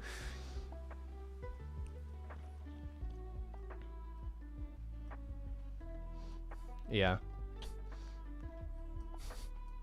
Yeah, Joseph is one of the best MCs ever. Yeah, okay. Season 3+ of JoJo's are overrated. Wow, that's an interesting take. Like, usually it's people saying that it gets better over time, not worse. But yeah. Like, cause I'd say that part 2 was one of the stronger ones, and it kind of got stronger as it went on as well. But like, I like the more absurd parts of it, rather than the parts that took itself seriously. We already kind of went through this. JoJo Part 1 was short and sweet. I personally enjoyed it the most. Wow, Jameson, that is a big take there. Pretty much everyone like dislikes JoJo's Part 1 the most. For me, like, that's what Part 2 was. It was short and sweet, and I enjoyed it the most. Part 1 was just weird. Like, it was still kind of finding its footing. It didn't quite know what it was trying to do yet. Still wasn't really like struck that right chord of absurdity that made it the JoJo's that we all know and love today. But yeah. Oh, Nataku's back. Hey, Nataku. Are you here? You hear me? Yes, we hear you. All right, good. Okay. Okay, Part 1 enjoyers rise up. Yay, best bro be back. Okay. Okay, What? Someone, are you looking at chat? Everyone's like, welcome back, Nataku. Hello. Who is this alien named Jameson? I swear, Jameson has the most out-of-the-world takes that, like, pretty much everyone... You're one to talk, Brandon. What are you talking about? My takes aren't that controversial. I feel like usually my takes are the ones that are, like, very split on, but, like, there's still a substantial amount of people who disagree with it. Who disagree with it and agree with it. You're just one of the people who disagrees with it. That's for the most part. But I'd say my takes aren't really that unpopular, honestly. Whatever you have to tell yourself, Brandon. Hey, you have plenty of unpopular takes. Don't act as if you're... It's like... I don't have that many. Bro, you said incest is wincest. Are you kidding me? How is that not... That's not uncommon. Yes, it is! Oh my god, bro.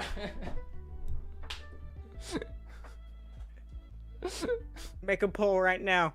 Bro, your takes are very controversial. Yeah, my takes are fairly controversial, but they aren't completely, like, unsubstantiated, and they still have a lot of people who agree with them. Welcome back, the most degenerate YouTuber. Yeah. Okay.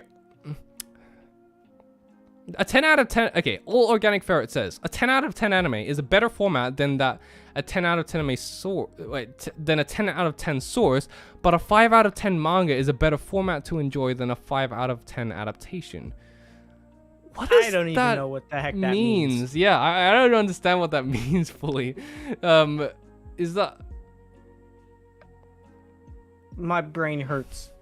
I think what he's trying to say is that if you get an anime and a manga, or like an anime and a source material that are both like 10 out of 10s, usually the anime is the better format to watch it in.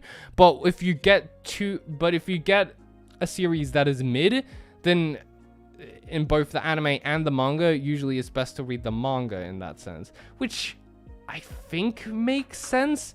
Because it's like, if you're going to watch something that's like amazing, you want to watch it in like with full sound and animation and stuff. But if you're going to watch something that's just kind of or just like kind of like trashy, it's like, yeah, you could just read as the manga or the source material and stuff. And it's more of a casual read, or like kind of doesn't require as much. Well, if that's the case, wouldn't the investment. anime be better? Because you have to do less work reading and, you know, all of that. You could just sit there and watch it. You could listen. No, not really. You could watch.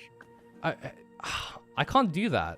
Like, because like either way, You're weird. Either way, it requires 100% of my attention. So, but like, at least with the manga or the source material, you can just kind of pick it up and stop, and then pick it up and then stop again, or wherever you want, and like you can read it at your own pace. Whereas with anime, it decides its own pace, and usually it's faster to read the manga than it is to watch the anime. So you can just kind of skim through it all. What are you talking about? It's usually faster to read the manga than it is to watch the anime. But the anime always has to cut things out, so it's less. That doesn't make any sense. Are you sure? I've seen a lot of anime and manga adaptations, and usually the anime like adapts pretty much everything. And I'm talking about more so the pacing rather than like the actual scenes that are there. My head hurts. Either way, I don't... Yeah, this is an interesting take. This is definitely a hot take. So One Piece readers. Yeah, I mean... Yeah, that makes sense. It depends. Each medium has its own strength. For example, Dragon Ball has some of the best action I've ever seen compared to great anime fight. Yeah, I get it. Usually with a mid-adaptation, the source material has more detail / depth, since you get a better product. Yeah, it's like kind of like, since it's kind of like that's how the author originally intended for it to be, kind of thing, you know. So it's like it's straight out of the author's mind. So you guys and your authors, writer, author, whatever. What does the writer mean? You sound like an English teacher, Brandon. Because it matters, like what they intended No, to do. Yes, it does. No, if it does not. If they clearly write a scene where it's intended for us to feel sad, but I'm laughing at them instead, then clearly the writer did something wrong. That's why it's important to pick up the author's intention and like be able to read between the lines, you know? It's not always true though, because maybe you laughing at the scene makes it better. It's not always the author. Not if it's supposed to be a sad scene. Well, if it's better as a happy scene, the author's dumb. Exactly. Who cares what the author That's wants? why. The author can screw himself. Okay, almost never wrote on the subject of live broadcasting tradition, I guess. Good luck to all of you. I'm off to bed. Okay, see ya. Oh, wait a second. Hold on. I wonder how many people are watching and just casually watching and not typing Is that a anything. crony profile picture? That's what it looks like. Bro, you and your VTubers. But it's not just any crony. It's that one art style that makes her look disgusted.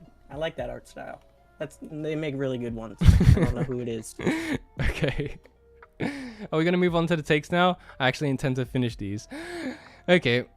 It is. We're getting fairly close. We're almost there. I think that most, if not all modern romance anime suck. I think that this is likely due to the fact that writers today don't have the patience or skill required to write a convincing relationship that is also entertaining for modern audiences. Also, as a side note, all modern rom-coms of adaptations are not good, and most romance plots in non-romance shows do too. Wait. Let me think about this for a second. Cheer, you need to shut up. That's my trigger word. What? No, Nataku, did you even pay attention to the take that I just read out? Not really. Bro, you're supposed to be contributing to this conversation. Come on. I was reading the chat. Okay. You said rent a girlfriend. It's my trigger word. It sets me off. Yeah, but he's talking in reference to what I'm talking about here in the take. He's saying that he doesn't like it, probably. And who brought up Kaguya-sama? Kaguya-sama's good. And like, obviously, I feel like this guy's talking. I feel like this is talking more so about romance in general. Yeah, you think writers today experience romance? Yeah, okay. Bro, I hear a romance anime, and the first thing I think of is Toradora, and I just start dying. Yeah, I mean, pretty much a lot of the romance anime that I've seen are good, honestly. But at the same time, I kind of understand what you mean in regards to like the chemistry of the characters, because like surprisingly enough, I feel like there are a lot of shows that have the best chemistry between the main couple, ones that aren't specifically romance anime. And like a lot of romance anime, something that happens a lot is the main character has better chemistry with a side character, but they end up with the main character because that was the first one that showed up, and I think that's dumb. I mean, I haven't really seen any of those yet, but like That's like every romance anime, Brandon. Really? I never personally thought any of that. Where they get together with the first person that they meet. It like always happens. Like, for example, what was it? The Golden Time. I thought the dude should have got with Linda because she was a side character, but they had so much better chemistry than her in the main character, and they had past and all of that, and so she should have got with her, but no, he didn't because he met the other girl first, and it's such an annoying okay, the first girl they meet, they always end up with. Yeah, okay. One thing that you brought up how you with Kaguya-sama and stuff, and like the chemistry between the main characters and stuff. I actually, the one thing that actually kind of pisses me off about Kaguya-sama is that the main couple has way more chemistry after they become a couple, which I guess makes sense. But like, there is so many moments in the manga where after they become a couple, because I don't think this is much of a spoiler, because everyone knows that they're gonna become a couple at some point. It's like kind of common sense for a romance anime. But like, after they become a couple, the author would do these moments where it's just like, oh my god, this is so cute, and it's just like, why didn't you do this before, man? Like, I wanted to see some of this. Like, just. And like it's so small too, the amount that he does it, but he's shown clearly that he's capable of it. Like I'm not gonna give this away in a spoilery sense, but anyone who's read the manga would understand. That entire phone call thing where they were both lying in bed, that was the cutest stuff ever. Why did we not get more of that? Why is there not more of that? Like, it does get better as the season progressed, but like I really did want the main couple to have like a bit more chemistry with each other, because I felt like out of all the things that was like that could have been done a bit better, because because he showed that he clearly showed that he's capable of writing good chemistry between them, but like it wasn't done as much. So like it was just like, bruh, I mean, if it wasn't there, then I just chalk it up to, you know, he like, it's just consistent. But like, yeah. The point of Kaguya-sama is that they can't show affection because of their own messed up preconceptions. To have the cutie stuff stored before they get together would go against that. Yeah, that I agree with. That 100%. That's what I was actually arguing against Nataku last time when he talked about that. But I still would have liked to see a bit more chemistry as things progressed, though. Like, and like even after that, it only happened very sparingly, and I wanted to like really get more of that. Like, it was just because they were really good. I just wanted more of it, you know. Yeah, also, I just want more anime where they don't end up with the first girl they meet, because that is every freaking anime ever. I've only seen one where that hasn't happened. I'm gonna disagree with Nataku there. I like that. Because usually it's so annoying to me. Because usually the ones who you get the most screen time. I don't care if it's predictable. Oh my god, Brandon. I just care whether they have good chemistry or not. Well, usually I don't they have want it better to... chemistry with the side characters. That's subjective. But usually, yes, they do. I mean, it depends. Which is I so haven't annoying. seen that many where like where they had better chemistry with the side character. And Golden Time you brought up, I haven't seen. But yeah, I just want more of that like good Well, I guess chemistry primarily, and stuff. I think we're probably thinking about different things. I'm We thinking more probably about are. Harem anime. Well, yeah, Harem I don't anime, watch what harem happens- anime. That probably explains it, man.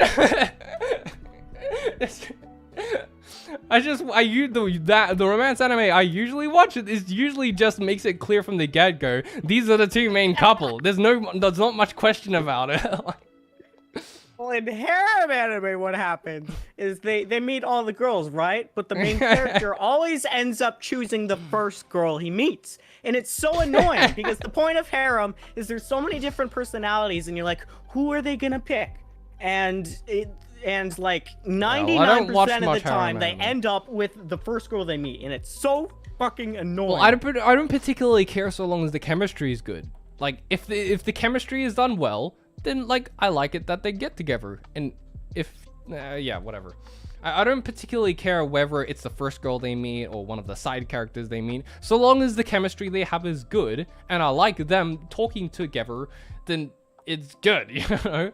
Like I wouldn't, like in Steins Gate, I wouldn't have wanted Okabe to get with anyone else because the chemistry between him and Christina it was just one of the most enjoyable parts of it. Like I loved that. She wasn't the first girl he met though. Does Mayuri really count? There was Since also she was Suzuha. kind of. I'm pretty sure he still met Kurisu first. I don't think so. He did. It's just that, like, you know, she like quote Maybe unquote, Ferris? she quote unquote died. Yeah, well, he technically knew these characters beforehand, but like in regards to how they were introduced in the anime, he still met Kurisu first.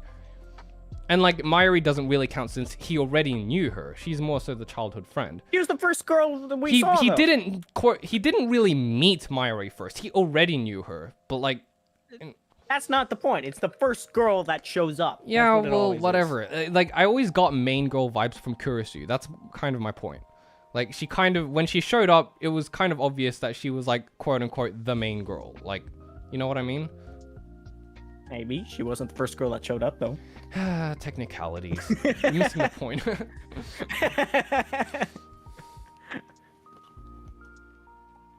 What about Erased, Irie? Erased isn't really a romance, but I was He still... didn't even get a romance. That was... I just he didn't personally end think with the a way girl, it did was he? executed... It hinted that he was going to get together with Irie at the end and stuff, since, like, you know, it plays the emotional music and she showed up and all that stuff. It's heavily hinted towards, but it didn't actually show anything happen. But like, Erased isn't really a romance anime, but I was still pissed off by it because the way it like kind of executed it near the end was dumb. Like, I would have been perfectly fine if it just like it. I would have been perfectly fine with him and the main girl not getting together, so long as there was an actual point to it. But it was the way it was executed was just so stupid. Like, it would have been fine if they didn't become a couple in the end. That's not really the point of Erased. But like, so long as they did it in a way that wasn't like as stupid, then I would have been perfectly fine with that. It's like, oh, everyone keeps saying, oh, she's not a prize to be won and stuff. It's like, I never said that. That's not really the point. It's just like, you didn't need to go out of your way to execute this scene in the dumbest way imaginable. Like, just Guys, like, we messed up. We got him talking about Erased again. sorry. It's his new Konosuba. It's not Konosuba anymore. Now I it's already just talked Erased. about it for an hour straight, so I'm gonna continue on. And then you said you wanted to talk about it more. Well, What yeah, the because hell? because what I is wrong with you? on Twitter, yeah, you saw that. That's because I feel like I didn't get the point across correctly in the video. Like, I did, You had an hour. bro. You don't need more didn't than watch that. the video, so you can't It tell. doesn't matter. You had an hour. The hour was talking about different things. And like, I only spent like 5 minutes talking about that because I didn't. You'll be surprised. I actually, like, throughout that hour, I had to go through a lot of different points. And like, through each of them, like, I just kind of felt like I didn't want to keep going into this point further and further. So I'll just move on to the next point. And that especially applied to the, you know, the main thing between him and Kaio and stuff. But like, I did kind of touch upon it, but like everyone in the comments seems to have missed the point, because I'm not trying to say that they should have been a couple in the end in order for it to be good. I'm just saying it could have been executed better. But yeah. It's the new Konosuba. It's the new Konosuba, guys. Everything comes back to erased. Yeah, everything. Okay, I'm going to continue on with the hot takes now. Thank you. No more. Yeah. You're acting as if you're tired of it when you haven't even seen the video. It's not like I've talked about it that much.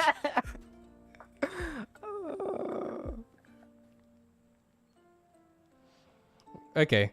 Evangelion 3.0 plus 1.0 is better than Neon Genesis Evangelion, but not as good as the end of Eva. Season 1 Higakaya Hachi... Oh wait, these are two separate takes. Nataku, have you seen Evangelion at all? Nope. Just can't say anything on it. Well, I can't say that it's better than Neon Genesis Evangelion, because I've only seen the original, not any of the movies, so except for End of Evangelion, but not any of the reboot movies, so I don't know. Season 1 Kaguya Hachiman is the most based man to ever live, and him becoming a functioning member of society was a travesty. Huh? Wait, Right, this so is about We'll Origari. talk about this one then. Okay, your turn. So there are 3 seasons of it. I watched 2 seasons. The first season, I thought it was really good until the very end, because at the very end, or at least close to the very end, something happened. I forget her name, but the main girl got mad at him, and I didn't understand why, and I didn't understand. And then we went into the second season, and then it just was really weird. Because, I don't know, it just got more convoluted and convoluted and convoluted, so much so that I couldn't follow it. I had no idea what was going on. And I like to think I could follow along things pretty well, in general, at least. But I had no clue what the fuck it was talking about, because it was like hidden messages under hidden messages under hidden messages, and you probably hate Evangelion in that case. The entire second half of End of Evangelion is just an explosion of symbolism right at your face. Like, it doesn't, there's no real plot. I mean, there is plot there, but like, you have to actually work to figure it out, and you only figure it out after you've seen the movie, so you just described the average Evangelion experience. It was confusing. Yeah. So yeah, that's my thought on it. Okay, cool. I thought he was really interesting in the beginning, but then he started changing and I didn't like it. Okay. Which is basically what he was saying. Okay. Low-key, Eva is mid. Yeah, here we go again, Eva. I'm not trying to watch a PowerPoint presentation because the creator hates himself. That is the funniest way to describe it. I mean, yeah, it's an acquired taste again. Like, it's like, it's more of a cry for help, actually. It definitely did impact a lot of people, but I can understand not liking it either. Yeah, symbolism. Shinji jacking off was definitely full of something. I don't know if it was symbolism. Hey, shut up. That part, I just love describing that part. I was like, oh yeah, it was symbolic, guys. That part was definitely symbolic. Oh, what was the name of that one girl again? You know, Asuka in the hospital and stuff. No, not that. It was the one girl. What are you talking about? The one I told you I liked. What was her name? I don't know. Oh, Misato! You're talking about Misato, right? Oh, the purple hair girl. Yeah. Her. Her. That doesn't really have anything to do with this, but yeah, okay. It's the only thing about Evangelion I know. Yeah. I'm trying to. You haven't heard the entire Shinji get in the damn robot meme or anything?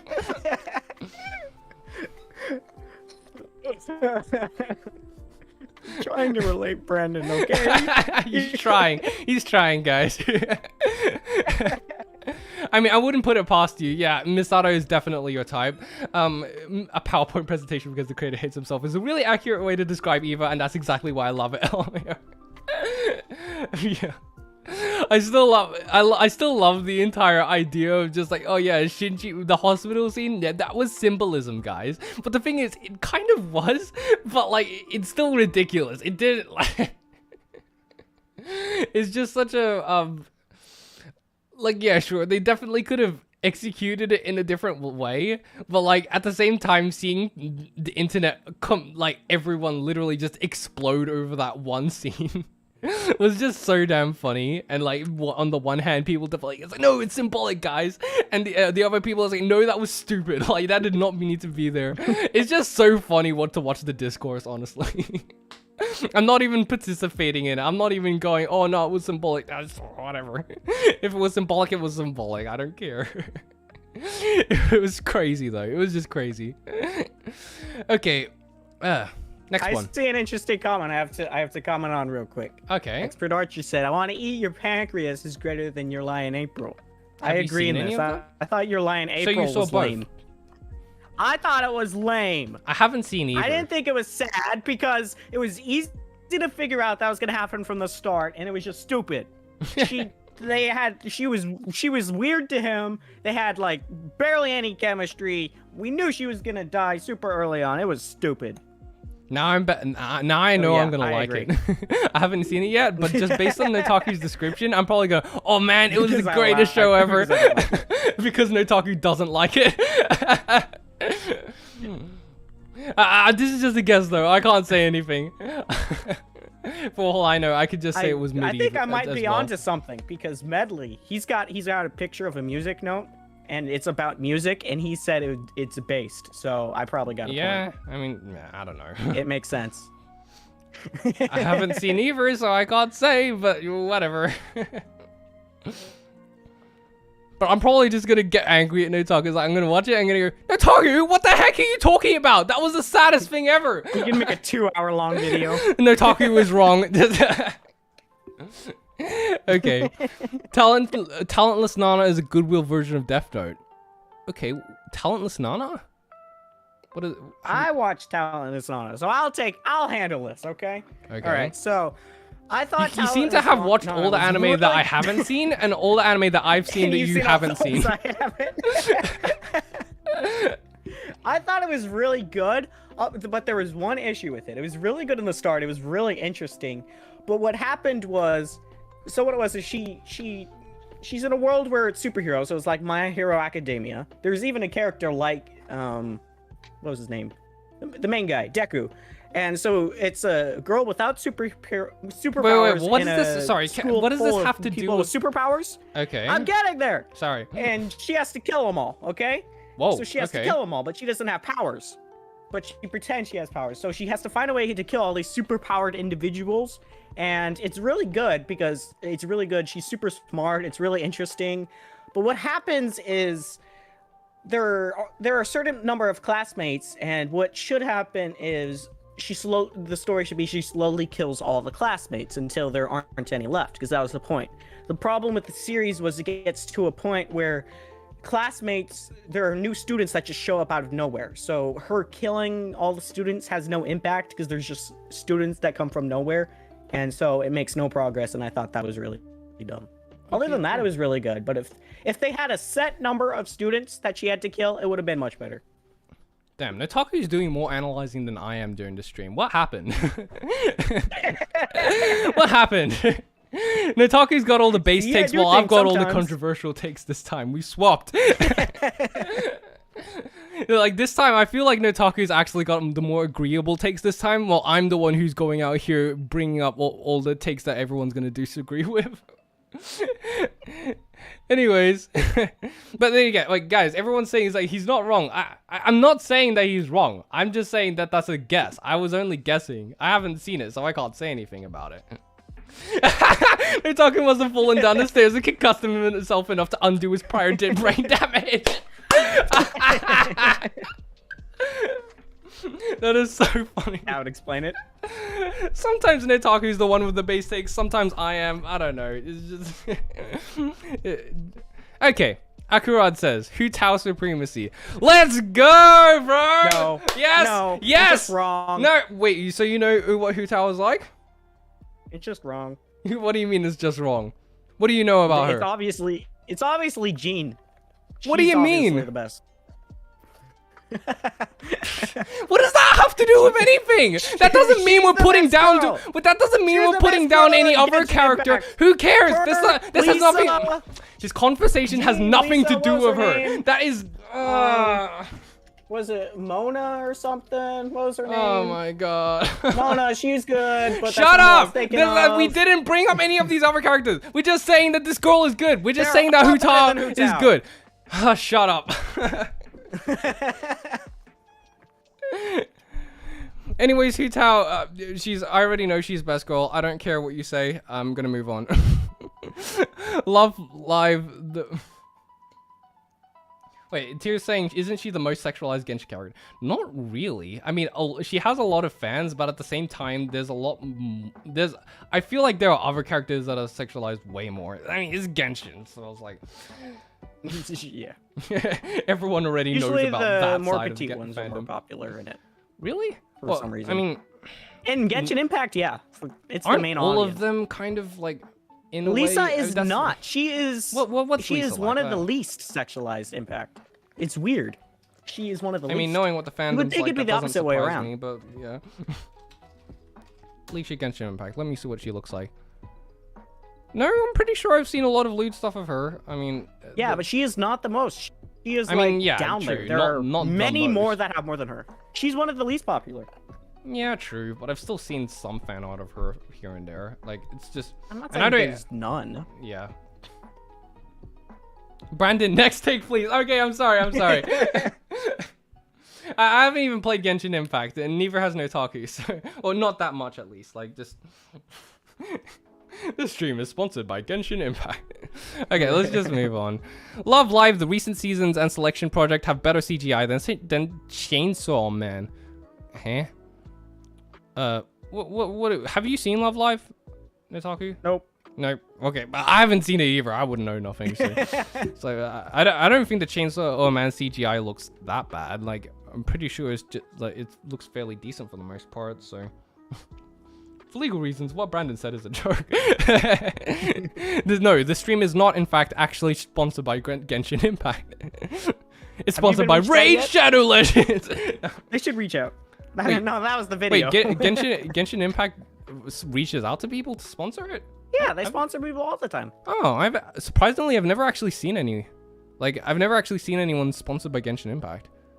Like, have you Honkai Impact the Third? Have you? Oh yeah, I've seen other gacha games be sponsored. No, but have you not got that one?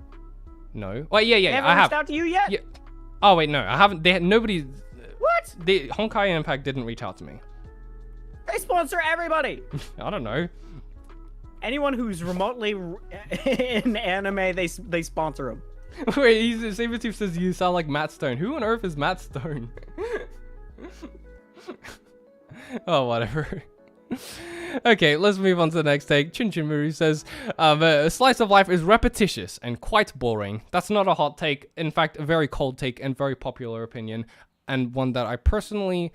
I can see, like, a lot of them are quite boring, but there are quite a few of them that I enjoyed. So, yeah, whatever. Not a very hot take. A competitive eater who is sponsored by Raid Shadow Legends? What? What? Oh, Matt Stone. Yeah. I know now. He's the guy who, like, yeah, I only know about him because people talked about, like, Nikocado Avocado and stuff, and Matt Stone kind of popped up in the conversation, and how I was like, just better to is he a YouTuber? I mean, both, like, eat a lot as their main career, but the difference is that Nikocado does it in a very unhealthy way, and Matt Stone is able to control himself and does it in a relatively healthy way. Imagine eating for a career. I mean, yeah, it's their YouTube channel. People like watching them eat. I don't know. So weird. I never understood the appeal, but, like, yeah. 20 million? What? And he eats? That's what he does? Wait, what? Who is? Matt Stone, yeah. Stoney. He's a competitive eater, so he eats a lot. So it's not just 16 million. Why do people watch that? I don't know, bro. I don't know.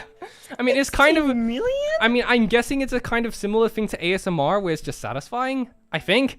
I never understood either, so I'm just assuming. I love how Notaku's Similar reviews. I love how Notaku's just super like confused about all this.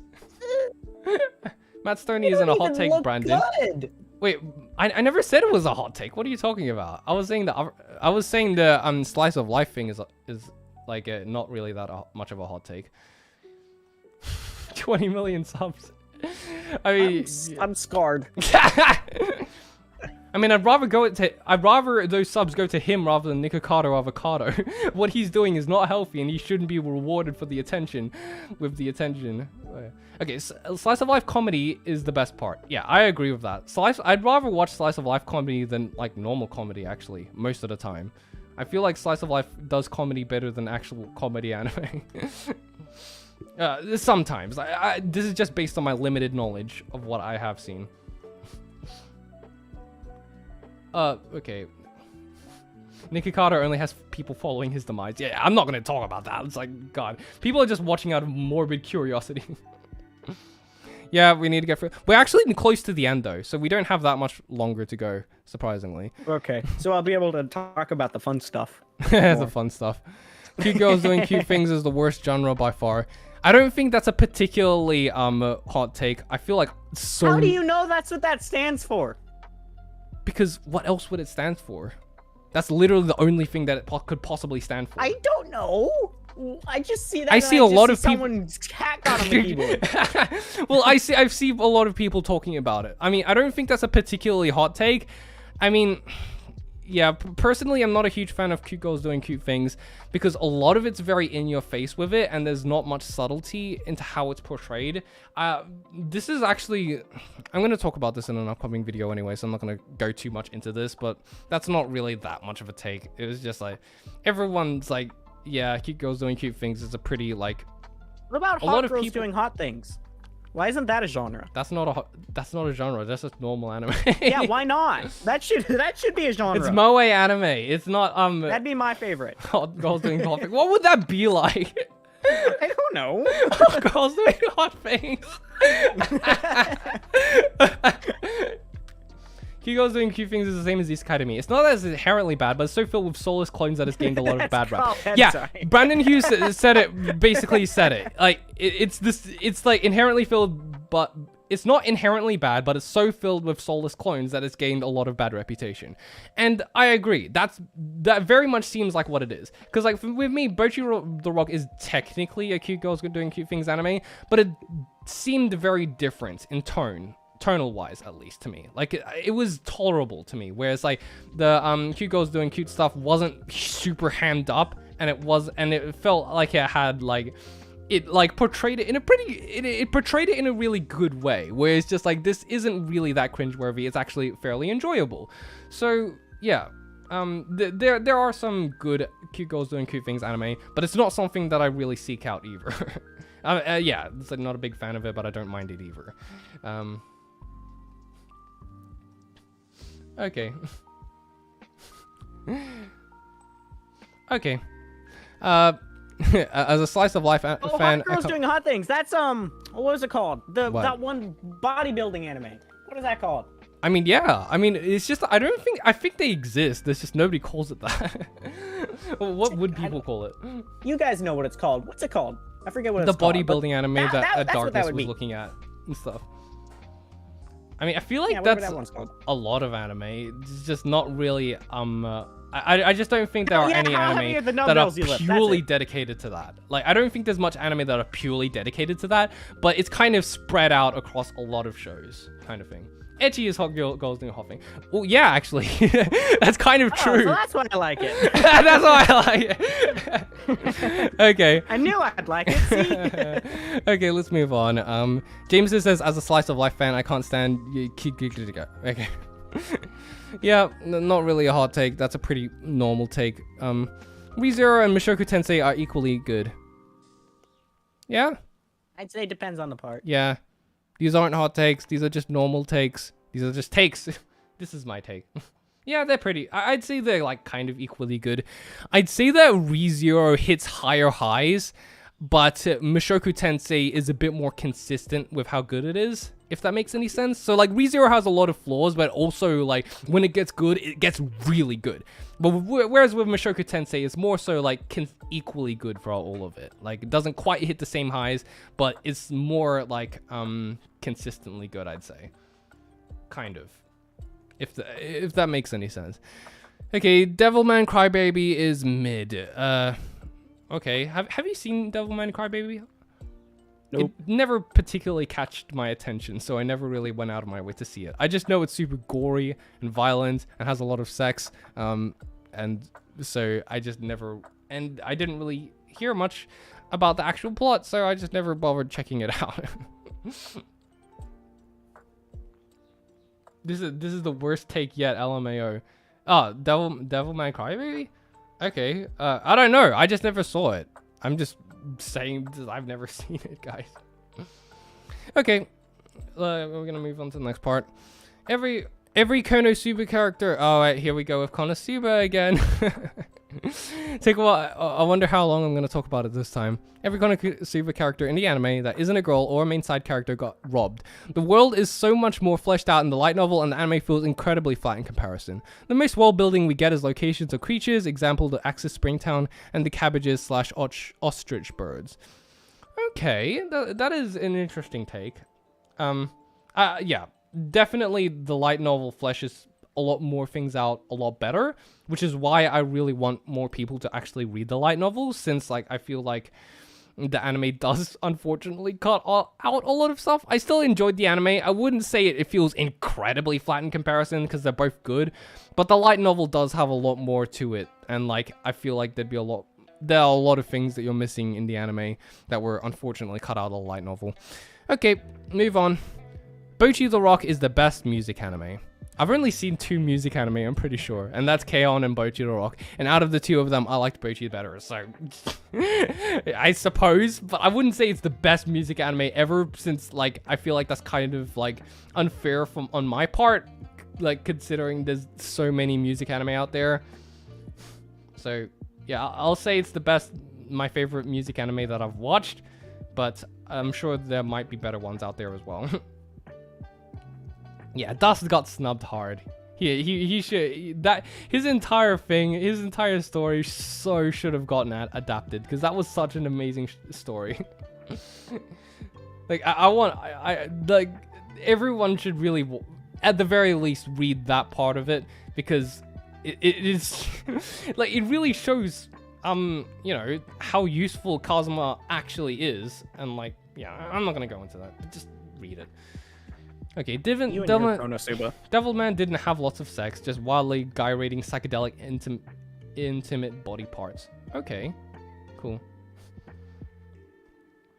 There's another really good, totally underrated music anime. Oh, Sound Euphonium, isn't that right? Yeah, I gotta watch Sound Euphonium. I bet I'd like that. I probably like that. It seems really good. It's made by Kyoto Animation and stuff, and it looks really good, and it seems to be a bit more story focused. So I bet I'm gonna enjoy it. I already know I'm gonna enjoy it. Yeah, and the movie was awesome too. Okay, I definitely gotta check that one out. I was already interested in that one. Okay, Akemi Homura did nothing wrong. What is that? Do you know what this is? I looked her up. She is from a Magical Girl anime, and I have no idea. Oh, okay. We're just gonna have to move on. Sorry, I don't watch Magical Girl anime. I should probably expand my horizons at some point and watch at least some of the more popular ones, but I don't know. I haven't gotten around to it yet. You'd love the movie too, Run. Okay, that's great. I bet I would. Okay, sports anime are not interesting. I just think sports aren't interesting, so yes. I'd rather watch sports movies and anime rather than actual sports. If I'm being honest. Because like with actual sports, I legitimately never understood the appeal, because everyone's just going wild over it. I'm just like, I don't understand. Why are these people getting so excited? Who am I supposed to know who to root for? Why should I root for any of these people anyways? They're just random people. At least with anime, it's basically, it introduces me to the character, and like it gets me to care about them, so that when they actually go into the sport, I'm actually hoping they'd win, or like, and I'm actually invested in whether they win or lose. I haven't actually seen that much sports anime yet, but like, I still would find the idea more interesting than just, you know, sports IRL. Sports ball. You weren't born in anime, there's no routine. Okay, I'm just gonna continue. Okay, Mushoku Tensei is way better than ReZero. That's another hot take. I don't particularly disagree with that. But I don't disagree. Yeah, that's kind of thing. It's like, yeah, it depends on the person, really. Like, I can understand why, but at the same time, I don't know. They're just apples and oranges, I suppose.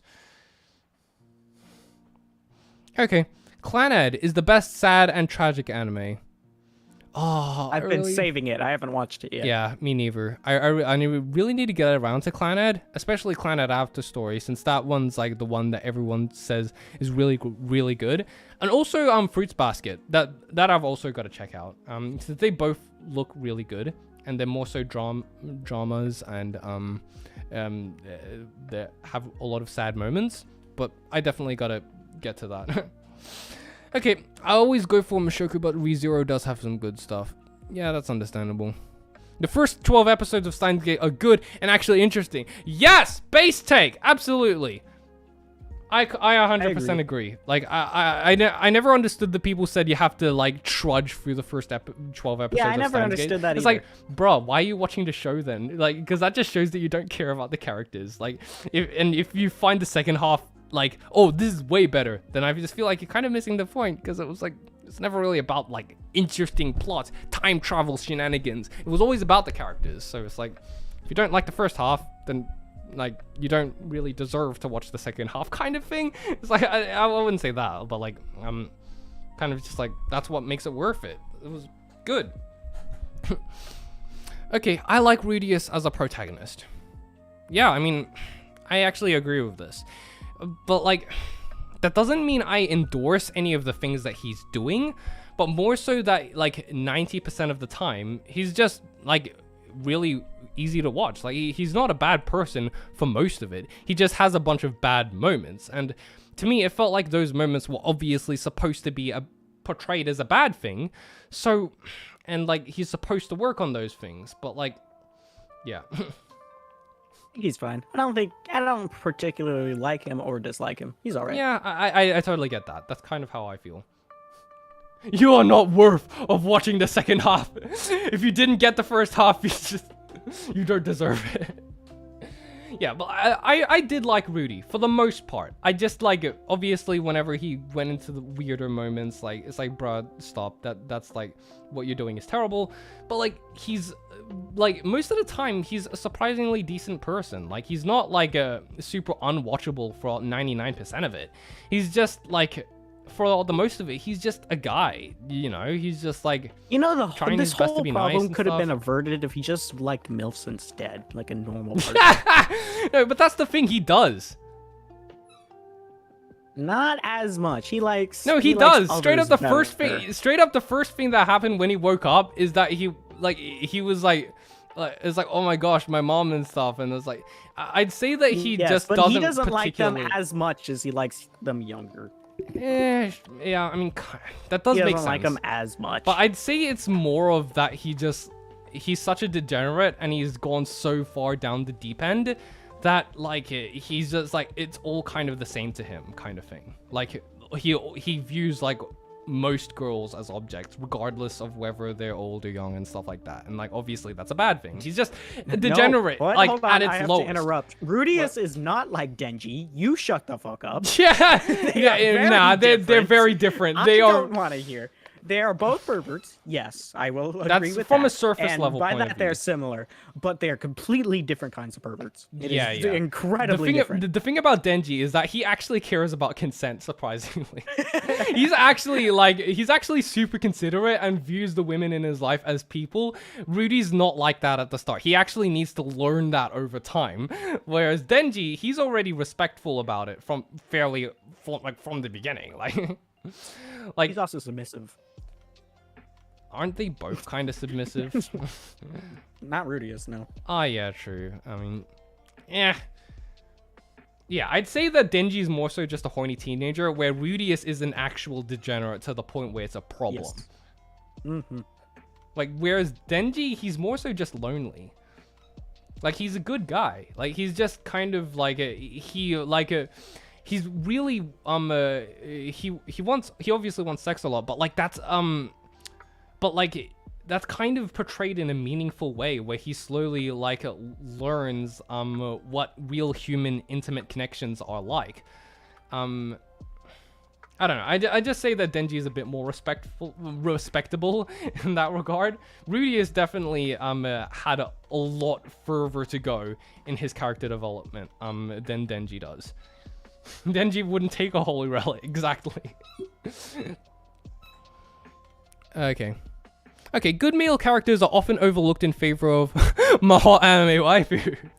Well, yeah, that's true. What do you think, Nataku? Can't say I blame him. I'm one of them. Denji's the exception. He's amazing. Yeah, that's. I guess that just says more about the anime community rather than the anime itself. But yeah, I guess that's not wrong. I wouldn't say that's wrong. Jameson's definitely calling a lot of people out there. I think that was aimed at me. Yeah, good, I want good more male main characters because so many of them are just generic protagonist kun. Yuji was a really good one from Ryuji. Yeah. He was amazing. Wait, what? I thought you were talking about from Toradora. No, Yuji. I thought you said the Fruit of Ryuji. Josiah. He was Jameson with an actual good take. That was one of the few I watched for the main character and not the girls. Why is Jameson actually the only one actually? Why is Jameson actually making good takes? Did I cross into a parallel reality at some point? Yeah, most non-shonen male characters need more love. They barely get any figures. They are legitimate from Jujutsu Kaisen. No, the Fruit of Josiah. We went over this. Yeah. Come on. Anyways, yeah, I do think that it's a strange thing since I feel like there are a lot of complaints about there being not well-written male characters because they tend to focus more on the female characters because that's what a lot of the young boys want to see. But at the same time, there are also a lot of situations where the male characters are the ones who are super well-written, while the female characters are essentially just eye candy. And people would complain about the male characters being the ones who get a lot of the development, while the female characters are essentially just there to be for fan service reasons. So it's funny how that kind of like it tends to differ depending on the genre and stuff. Like or not even on the genre. It just happens to switch sometimes. It's a strange thing. Like. Yeah, protagonists aren't that generic. It's the female leads that are more colorful. Yeah, Ishigami is the ultimate husbander. Yep, base take. Hello. Who doesn't like Ishigami, guys? Come on. Everyone loves Ishigami. You already know. I'm already gonna say if he's in the waifu tier list, I'm already gonna put him on S tier. That's not even a question. You guys don't need to worry about that. You can worry about the other stuff, but not that. Okay. Rent a Girlfriend is the worst show I've ever seen. I've never hated a main character more. I could go off on this, but I will restrain. Nataku has gone on so many rants about Rent a Girlfriend like you wouldn't believe. Oh man, it's so funny. I can't wait to watch the show so I can rant about it too if I do end up doing that. Man, okay. That's not even a cold take. That's just a fact for most people. If you like it, we are no longer friends. Yeah. Now, what would truly be a hot? Now, I don't think I'd like it. Like, Rent a Girlfriend just does not seem like the type of show that I'd like. Okay. That would be too far. I wouldn't. Like, because I disagree with, but that would be too much. Yeah. I mean, even the concept of Rent a Girlfriend just seems so scummy to me. Like, bro, are you kidding me? Like, he needs to go out of his way to rent a girlfriend, and he's surrounded by all these other potential love interests. Like, even from that, that's not the issue. I know that's not the issue. The issue but is even him. He's just obviously, bad. I hate the main character as well. It could have been an interesting idea. Brandon, you need to and it shit would on have more been. shows. Yeah, I'm not the type of person who shits on a bunch of shows. Anyways, You say that, yeah, you have an hour-long video on a race. Oh, yeah, last true. time I checked. but that wasn't really shitting all over it. That wasn't me. That was me going through it respectfully, kind of, and breaking down the objective reasons why I thought it failed. So that wasn't really like relentlessly shitting all. Actually, no, there are times when I've shot all over stuff. Like there was the High Guardian Spice video, which was like 20 minutes, and then there was also the Erased video. So I'd say that I have somewhat of a balance, but I don't want to get into the habit of just crapping all over shows left and right. Hot take, the stream is never going to reach this point here. Well, if he was talking about the first stream, he was technically right. But we did make it here, so technically it's wrong. Yeah, Tara says, a respectful shitting. Yes, that's essentially what it is. Guardian Spice Erased Guardian and Spice Ram! Erased and Yeah, that's it! Ram is mid, Ram is average.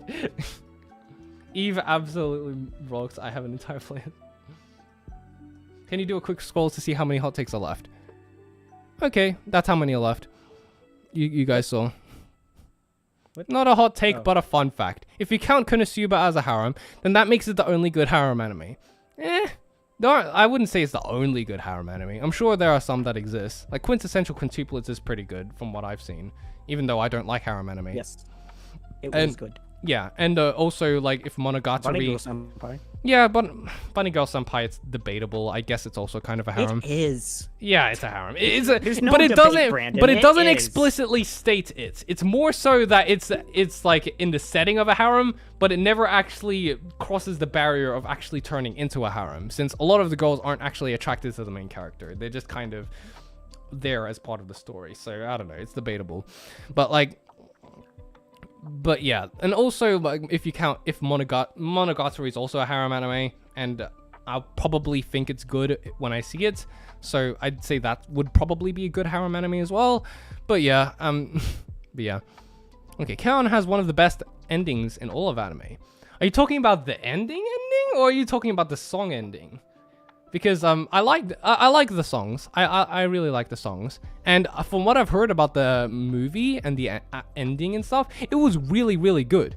And like honestly, I really want to see that. But at the same time, I never just got around to it because at some point I just like kind of stopped in the middle of K-On! And because like a lot of it was just kind of, you know, slice of lifey to the point where like nothing was actually happening. And I just kind of never went back to it for some reason.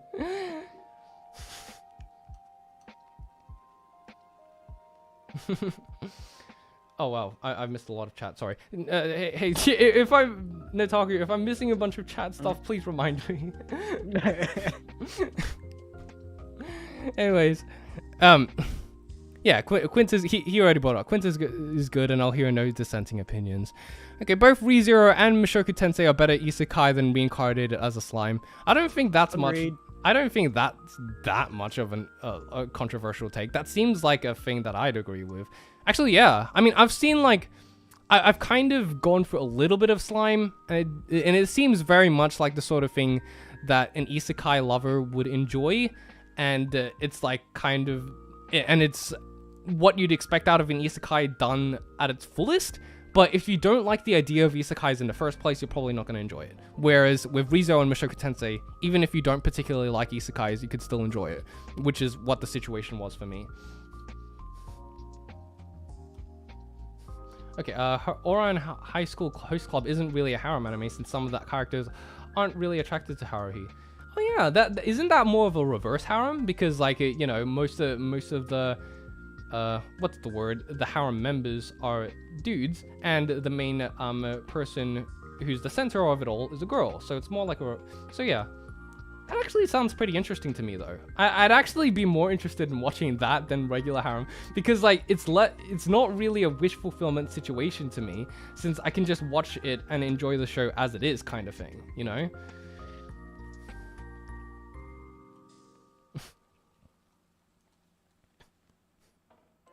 Yeah, it's a guy harem. Okay, slime is just a power fantasy with extra steps. Yeah. I can't. I feel like it'd be unfair if I was to say anything, so I'm just gonna leave it at that. The recent seasons and movies of SAO were peak. Yeah, we kind of already went through this. Nataku already went through this. Slime is a series full of good and interesting ideas, executed absolutely horribly. Okay, that's an interesting take. You've seen Slime, actually, have you? I've seen the majority of it, yeah.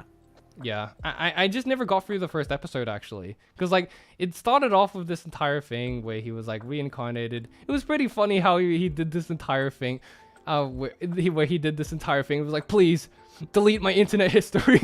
That was pretty funny, but like honestly, the main character just seemed pretty generic for the most part, like, and I didn't really care that much about him, and like, at least from what I've seen. There are a lot of people saying it's like, oh my god, Rimuru best boy and stuff. For me, I just like, honestly, he just seems like a normal dude.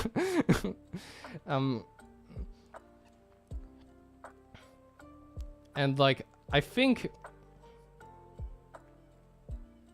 yeah, JoJo is the reverse. Fun fact: the English voice actor for Rimuru did the voice of Meru the succubus. Oh. Wait, really? Yep. That is very interesting. Yep. I watched it and I was like, wait a second, I know that voice. I mean, Rimuru does have a really good design. doing here? Maybe that's why people like him or her or whatever. Is Rimuru is a he, but like with a girl body, right? Like, kind of, or like, because he took someone's body. Genderless, but yeah. It's very feminine. Yeah. Because, like, I'm pretty sure the original body he got it from was a girl. I just kind of skimmed through the anime when I was looking for clips at one point. But, so I haven't actually watched it properly. I've only watched the first episode fully. Yeah, okay. I think ReZero is the worst of the three. I wouldn't say that. All of ReZero is mid. That's a hot take. That is certainly a hot take. I wouldn't say all of ReZero is mid. I'd say that it's a pretty flawed series, but it has a lot of great moments. Nichijou is good, but it hasn't made me laugh once. That's interesting. Why were you watching it then? It's literally a comedy series. Like, it's literally like, I mean, okay, Nataku, I know you probably haven't seen it yet, but like, imagine, you know, you've seen Psyche K, right? Yeah. Imagine someone saying that I liked Psyche K, but I didn't find it funny at all. So it was just like, what? What? It's like, what else are you watching it for exactly, man? like, I suppose you could like the characters, which is one thing, and maybe you like the relaxing vibes, but like, honestly, if you don't find it funny. I mean, there are a lot of like jokes in Nichijou where it's just like, that wasn't as funny. But there are also a lot of jokes that was like, oh my god, this is the funniest thing ever. Yeah, the music is great, as anyone who watched my videos would know because I keep using it.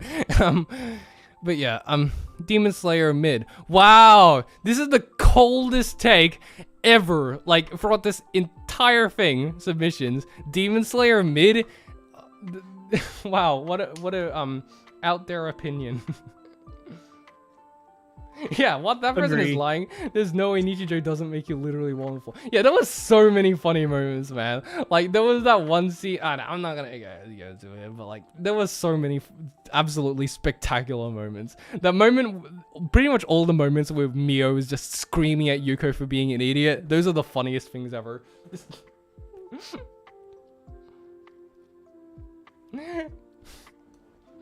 Yeah. What that person? Yeah. Psyche K would be like a boring power fantasy without the comedy. Yeah, exactly. Like, just Nichijou, like, I wouldn't say all the jokes hit because some of them are just like, that wasn't as funny, but like, there are still so many funny moments, like just like absolutely hilarious. Okay, Nichijou is only funny in GIFs, not with the full context and scene of the joke. I feel like that either way, no matter the context, it's like you're gonna experience it the same way. Like, I wouldn't say that it's only funny in GIFs. Like, come on. Like, there were so many funny moments that, like, are even funnier in context. Like, not all of them. There are some of them that are just absurd despite the context and make no sense whether you had context or not. But, like, there are so many funny jokes. Sometimes the dub is better than the sub. Okay. This is an interesting take. Yeah, I mean, I wouldn't say... I'd say that the reason I watch subs over dubs is because there's more security, I guess, where it's like you can, like 9 times out of 10, it's going to be the better way to watch it. Sometimes you get dubs that are better, but like those are more so the exceptions to the rule rather than the standard. In most, because like, I noticed this because in most cases, when I watch something when I start watching something in the dub and I switch over to the sub, like it's fine because like even if I originally watched it in the sub doesn't sound that particularly strange. It's like it's very easy to adapt to. But if I watch the sub first and then I listen to the dub sounds strange. So that's kind of my experience with it, because it's like, yeah, you could watch the dub and be none the wiser, but usually a lot of the times the sub is better. But there are some dubs that I'm sure do a better job, but they're more so the exception rather than the rule. And I'd just rather go for the sub purely because I'd rather not have to think about, should I watch the sub or the dub? It's just like, just watch the show and just watch everything in sub. Okay. World's finest assassin, Seirei Gensoki, are the most generic isekai. I've literally never heard of the second one. The first one I've heard of. Wait, did you watch any of them? Nope. Nope. Okay, we can move on. Speeding along. Yeah, the Kaguya and Konosuba dub, yeah, they're both pretty solid. Like, they add a lot of things and, like, just make it really funny in their own right. Dub is weird, but to each their own. Yeah, exactly. I mean, I don't necessarily think it's a bad thing that people prefer dubs, but, like, I feel like a lot of the time they can change the experience slightly. Okay, comedy anime is usually mid. Not really a hot take. Again, I feel like that's kind of like the standard opinion. Most people, like, when it comes to comedy anime, it's just like, yeah, they kind of suck a lot of the time. Like, a comedy anime, like, where it's the primary genre. There are a lot of anime that are funny, but like usually when it's the main genre behind it, they aren't usually as funny. Okay. Honestly, my Dress Up Darling is mid. I couldn't finish it. It was so cheesy and the fan service made me want to die. Nataku, you haven't seen Dress Up Darling, haven't you? Not yet, no. That actually kind of surprises me because Marin seems exactly like your type. You'd probably like she is. Yeah, and you keep talking about how you like fan service in anime, so it seems exactly like the sort of thing you'd enjoy. I just haven't got around to it yet. For me, I actually thought it was really enjoyable. I wouldn't say it's mid, and I never actually thought the fan service was too over the top either. Like, it was actually like, I don't know, maybe it was one of those situations where my expectations for it were sky high in regards to the fan service, where it's just like, oh my god, the fan service is so terrible, and I watch it, it's like, bro, it's barely there. What are you talking about? It's only in the occasional episode, and honestly, like, yeah, it's like, it's there, and like some people would probably find it pretty uncomfortable. For me, it was pretty easy to ignore, and it was like, yeah. Yeah, I honestly never thought that much about the fan service. Like, shush, I don't want to talk about it. How can Nataku say he's a degenerate when he hasn't watched Dress Up Darling? That's the thing, though. I wouldn't. Dress Up Darling isn't as much of a degenerate anime as I was expecting it to be. Like, I'd say there are way more degenerate anime out there. I'd say Dress Up Darling is pretty tame in comparison, actually. Brandy, the weenies. Okay, it is pretty degenerate. I'm just saying it's not as degenerate, like, as some others, because it's just like, And I honestly thought some of those parts were pretty funny. Like I didn't enjoy them for the fan service, but like I still thought some of them were pretty funny. Like just like there was Nataku, there was this one scene where Marin she straight up likes hentai visual novels, and like it's like she's very similar. She's actually Sydney Sydney from Trash Day, she actually has said, like, she's like, oh my gosh, she's me. And I can see it kind of like she's kind of similar to Sydney in a few aspects, but like she straight up recommends the main character to like go through this hentai visual novel for research purposes, so that he would like make the cosplay, and like he actually straight up opened it up and studied it. He wasn't even like, he was like straight up writing notes and everything, and then his grandpa walks into the room and he sees the main character. Like, yes, and then you just hear the moans on the laptop, and he's just casually writing down, like, intensely studying it all, and the grandpa's just like, are you okay? And he's just like, yes, I'm very good, and he just looks at the grandpa as if there's nothing wrong. And I don't know, some people would probably find that like just weird, but I thought that was the most funniest shit ever. You gotta see it to understand why it's funny, but like, obviously it's not the same thing when I'm describing Sounds it. like you could relate to that, Brandon. Yeah, you could relate to that. I was like, I'm Gojo in this situation. God, how similar? I don't know. Dress up darling the anime, but the girls are also degenerate. Like, I actually thought like it was pretty funny, some of the situations where how like they're straight up just talking about the visual novel in public. Like there's nothing explicit shown, but he's just talking about like, wow, he was just there in front of the 50 girls with and like he's just describing all this the weird stuff that's happening, and people are just looking at like, what the heck, and then they're just continuing on their merry way as if nobody's looking at them. That was pretty funny. Like, honestly, I found it not that bad. I mean, I understand people not liking it because, like, yeah, it depends. Yeah. Kobeni is the most understandable character in Chainsaw Man, Grim says. Okay. Alright, Nataku, what do you think of this? I'm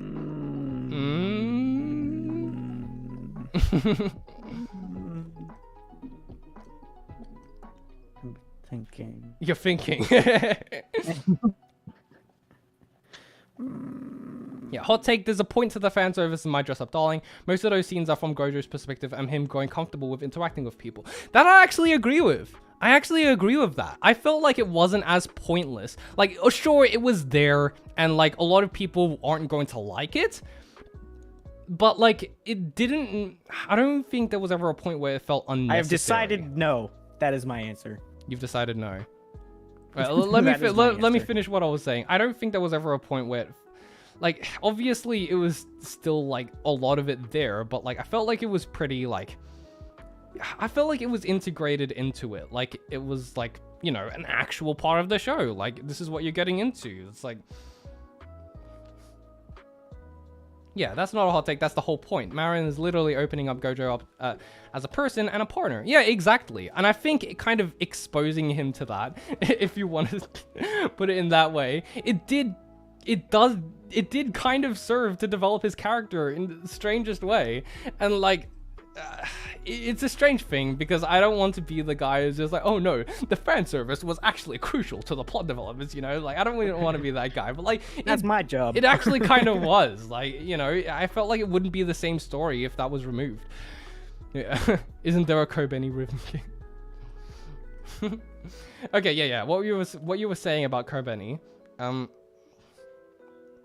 Yeah, I'm glad you guys could agree, because I definitely thought it was a necessary part of it. Like, obviously not everyone's gonna like enjoy the fan service on its own, but I still felt like that was a pretty important part of it. And I actually thought the entire cosplay thing was actually pretty interesting. Like, it actually kind of went into like how a lot of it worked and how they needed to find the materials and stuff, and like the entire thing with the cameras they needed to get, and how they needed to go to conventions and stuff. That was super interesting to me. Like, I don't know why nobody seemed to be talking about that, but that part was actually legitimately interesting to me and was a surprise. I didn't know why nobody really brought that up. Like, obviously, because everyone's too busy talking about the fan service, but I actually like that entire cosplay angle. Like, how it actually kind of, you know, went into that side of things. I like that. Brandon, you already talked about the Shinji symbolism. No, I only said that I was pretty indifferent to it. I was just watching people talk about it. With this, I actually have an opinion. Actually, the fan service was crucial to the anime's development. Okay, whatever. I'm just gonna move on. Yeah, Kaveni was the I'd say that Kobeni and Denji are pretty relatable in different ways. I probably relate more to Kobeni, actually. What? I don't think. What? No. Wait, what? Brandon, what? What do you mean? What? What did you want to say? Relatable? Huh? Kobeni? Why is she relatable? I wouldn't say that she's the most relatable, but she's pretty understandable. Like, she's just basically thrust into this nightmare situation. Who wouldn't be freaking out? That's okay, different. Relatable was the wrong word. Sorry. Relatable wasn't what I meant. I meant understandable. I think that's a Freudian slip there, Brandon. Brandon, please tell them Kobeni gets the better in the manga. Oh no, Nataku, like, I'm pretty sure he's further ahead than I am, actually, in the story. So, like, anyone who saw, like, the badass scene where she, like, actually fought back against the people, like, everyone saw that. It's like, oh my gosh, she's redeemed, guys, and stuff. I was like, bruh. I feel like she's just people found her a lot more annoying in the anime because of the voice acting. In the manga, I didn't really find her that annoying, like, because I was reading everything, so she was just kind of. I didn't even find her annoying to begin with. She was fine. Really? I just, really. One of the funniest things about Chainsaw Man, like, just watching the discourse surrounding it, because, like, they'd introduce a new character, and people would think, oh my god, they're the best thing ever, this is my new favorite character, and then the very next episode, they'd proceed to show why they're such a terrible, like, and then it just shows, like, kind of the more gross and not pleasant part of them, and then everyone just go, oh, I don't like them anymore. But now my new favorite character is this one, and then the next character, and then the next episode, it just does it again. It's just so funny how everyone just keeps jumping from character to character. Like, I like this one. No, never mind, they're bad. I like this one. No, never mind, they're also bad. It was so funny. I don't deserve better. Okay, sorry, I'm not actually that far into the manga. I've only read the first 30 chapters, so I'm quite sure that Nataku's actually ahead of me now. But I'm just, but yeah, I honestly never found Kobeni annoying. I just feel like a lot of people found her annoying from the voice acting, and she was pretty loud. It's like all that thing. I don't know. Himeno deserved better. Himeno deserved better. Yeah, she was amazing. Yep, that completely makes sense for you, Nataku. He said that so disappointedly. But no, I didn't mean it for it to come across that way. She's not that bad compared to, like, some other characters that you've simped for in the past. You were so disappointed when you said that, Brandon. Well, I'm more so disappointed in general, not necessarily with this specific choice. Okay, Spirit Chronicles had a pretty good start, but fell off very fast. Do you know what that is? Nope. Nope, neither do I. Move on. Nisekoi is the bad version of Toradora. Oh, wow, okay. What's Nisekoi? I've heard of that, but, like, I haven't seen it. What about you? I've watched, like, one episode, and I stopped. Okay, no take here. Let's move on. School Days ending made the anime 10 out of 10. Oh my gosh, it's Rahul. I couldn't get past, like, episode 2. It was too much for me. Well, what I heard was that the anime just, like, kind of went insane at the end. Like, it just, like, it was like, it was one way for most of it, and then the end it just went completely, like, it's like I wanted super violent to and, make like, it, everywhere. but Like, oh my god, what is happening? I couldn't. It was too much. Too much in what couldn't way? handle it. Brandon, you say you like anime, but you haven't watched any. Okay, to be fair, I'm still fairly new to anime. I haven't been watching it for that long. And besides, I'm spending more time writing essays rather than I am watching anime. I've seen much more, Brandon. Yeah, but you don't spend as much time on your YouTube videos. I don't know. Even before that, though. Even before you started doing a lot of stuff, Yeah, true, but that's because I'm not the type of person who just watches anime whenever. I gotta get into the mood of it, you know? You gotta feel like, okay, I'm finally ready to watch this anime. And then I sit down, and then I start watching it. Whenever that happens, and I don't... Oh, School Days was insane from the start, okay. The MC was unbearable. I couldn't handle it. Unbearable? In what way? What was he like? It was bad. He was like Rent-A-Girlfriend. Oh, wow. Okay. I've heard a lot of things about the School Days being really, it's like, oh my god. Okay, I think what it is that I couldn't handle it. I think what it is that I just don't really go out of my way to watch stuff that like a lot of people say is garbage, because like to me that's just not as worth it. I usually end up watching the stuff that is super critically acclaimed and stuff like that, or like super respectable, or like a lot of people are talking about it and I've had it recommended to me a lot. If it's something where it's kind of iffy, where it's just like I'm not sure if I'd like it or not, then I usually just don't bother, because I have a bunch of other stuff that I'd rather watch first. Brandon, Laura's calling me names. What? He's a total selfish prick, crybaby coward. Laura's yeah. No, That's so mean. The main character from School Days she's talking about. It's a joke, Brandon. Okay. It's a joke. Whoosh. It's supposed to be funny. Jeez. She's like, even like, no, I'm talking about the School CM days, not you. Just, I swear.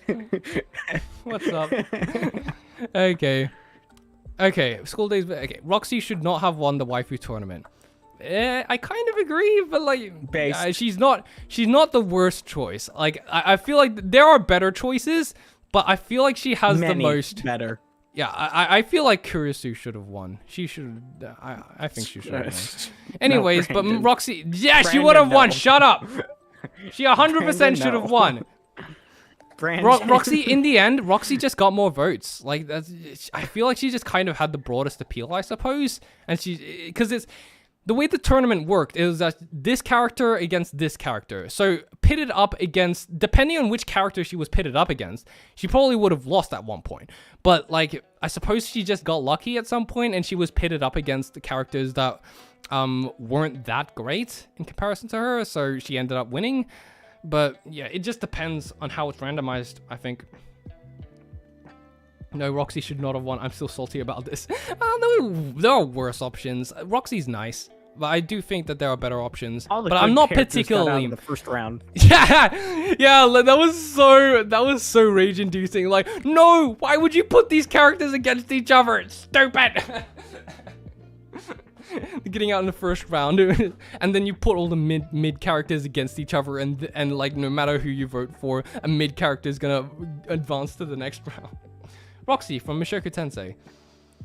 She's nice. She's really nice. I'm not mad that she won, but I do think there are characters who should have who were better. Like Japanese. Ghislaine. She just would have been a better. I think she's just your type, man. She barely had any screen time. She was better than Roxy. Yeah. You're just into that. Ghislaine didn't even do that much. Like, come on. She's cute. I'd understand. Okay, Ghislaine's great, but I'd understand more if she had way more of a presence in the show and like she did a lot more stuff. She had a pretty decent bit.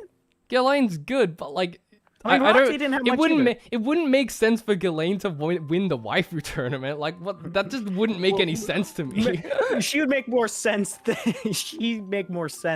Roxy, is what I'm saying. Not really. Roxy has a ton of screen time, and she has plenty of times to shine. That's why. It delves into her backstory and stuff, and she's super likable. It's like there's nothing wrong with her. Better. Okay, sure, fine. I don't think she's I don't bad. think- I just you don't. gotta It just pull up a wouldn't have picture. made any sense for her to Pull win up the a waifu picture, tournament Brandon. against all You these gotta different show them. characters. You You guys gotta don't know show who Ghislaine is? I'm just gonna move on. Okay, fine. No. Here. you Fine, can't fine. Just move on. Ghislaine. But you can't decide just based on what they look like. That's stupid. You gotta. Brandon, shut up. Show the Fine. picture. Here you go. As I said, she is good. She just doesn't have that much screen time. So here, let's see some screenshots. Do you guys see? No. Now we do. Okay. Delaying.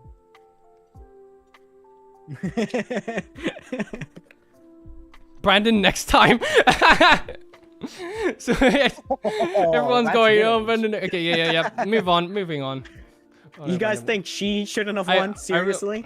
Come on, guys. Come on.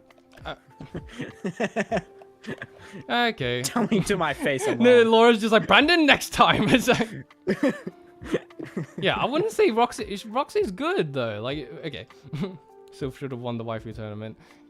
I mean, grown-up version of Sylph, we've barely seen anything. We only ever knew her as a child, so I was like, I understand her not really winning. That's fairly fair.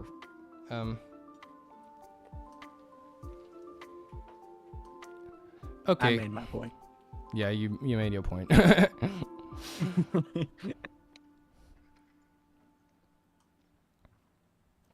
Japanese cartoon. Wow. Yes. Amazing. I mean, What a that's take. what it is.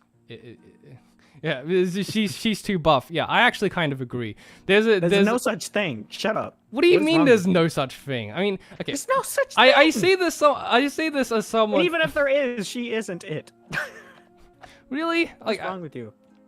No. I feel like there is a point where it can be a bit too buff because like I like okay I say this as someone who likes tomboys and the entire tomboy aesthetic. I am more into the entire like, you know, the attitude and personality behind it and like the clothes they wear. That doesn't necessarily mean that I want them to be like super buff and all that. I'm fine with it. Like it's not necessarily something that I like hate, but like at the same time, it's not really gonna make it or break it for me. I just, yeah. Okay, Transformers. No such thing. Huh?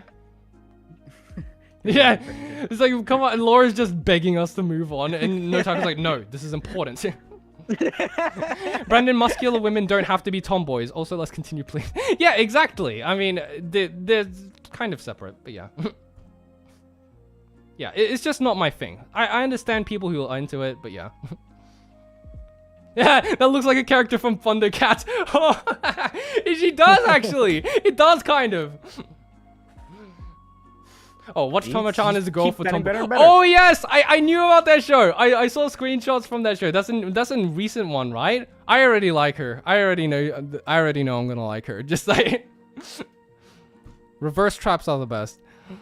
Okay. Transformers Headmasters is the best Transformers anime. I don't think there's anybody here who's actually seen that. Is there? Is there? Let me look it up. I don't think so. It seems to me like a pretty old anime, as from what I'm guessing.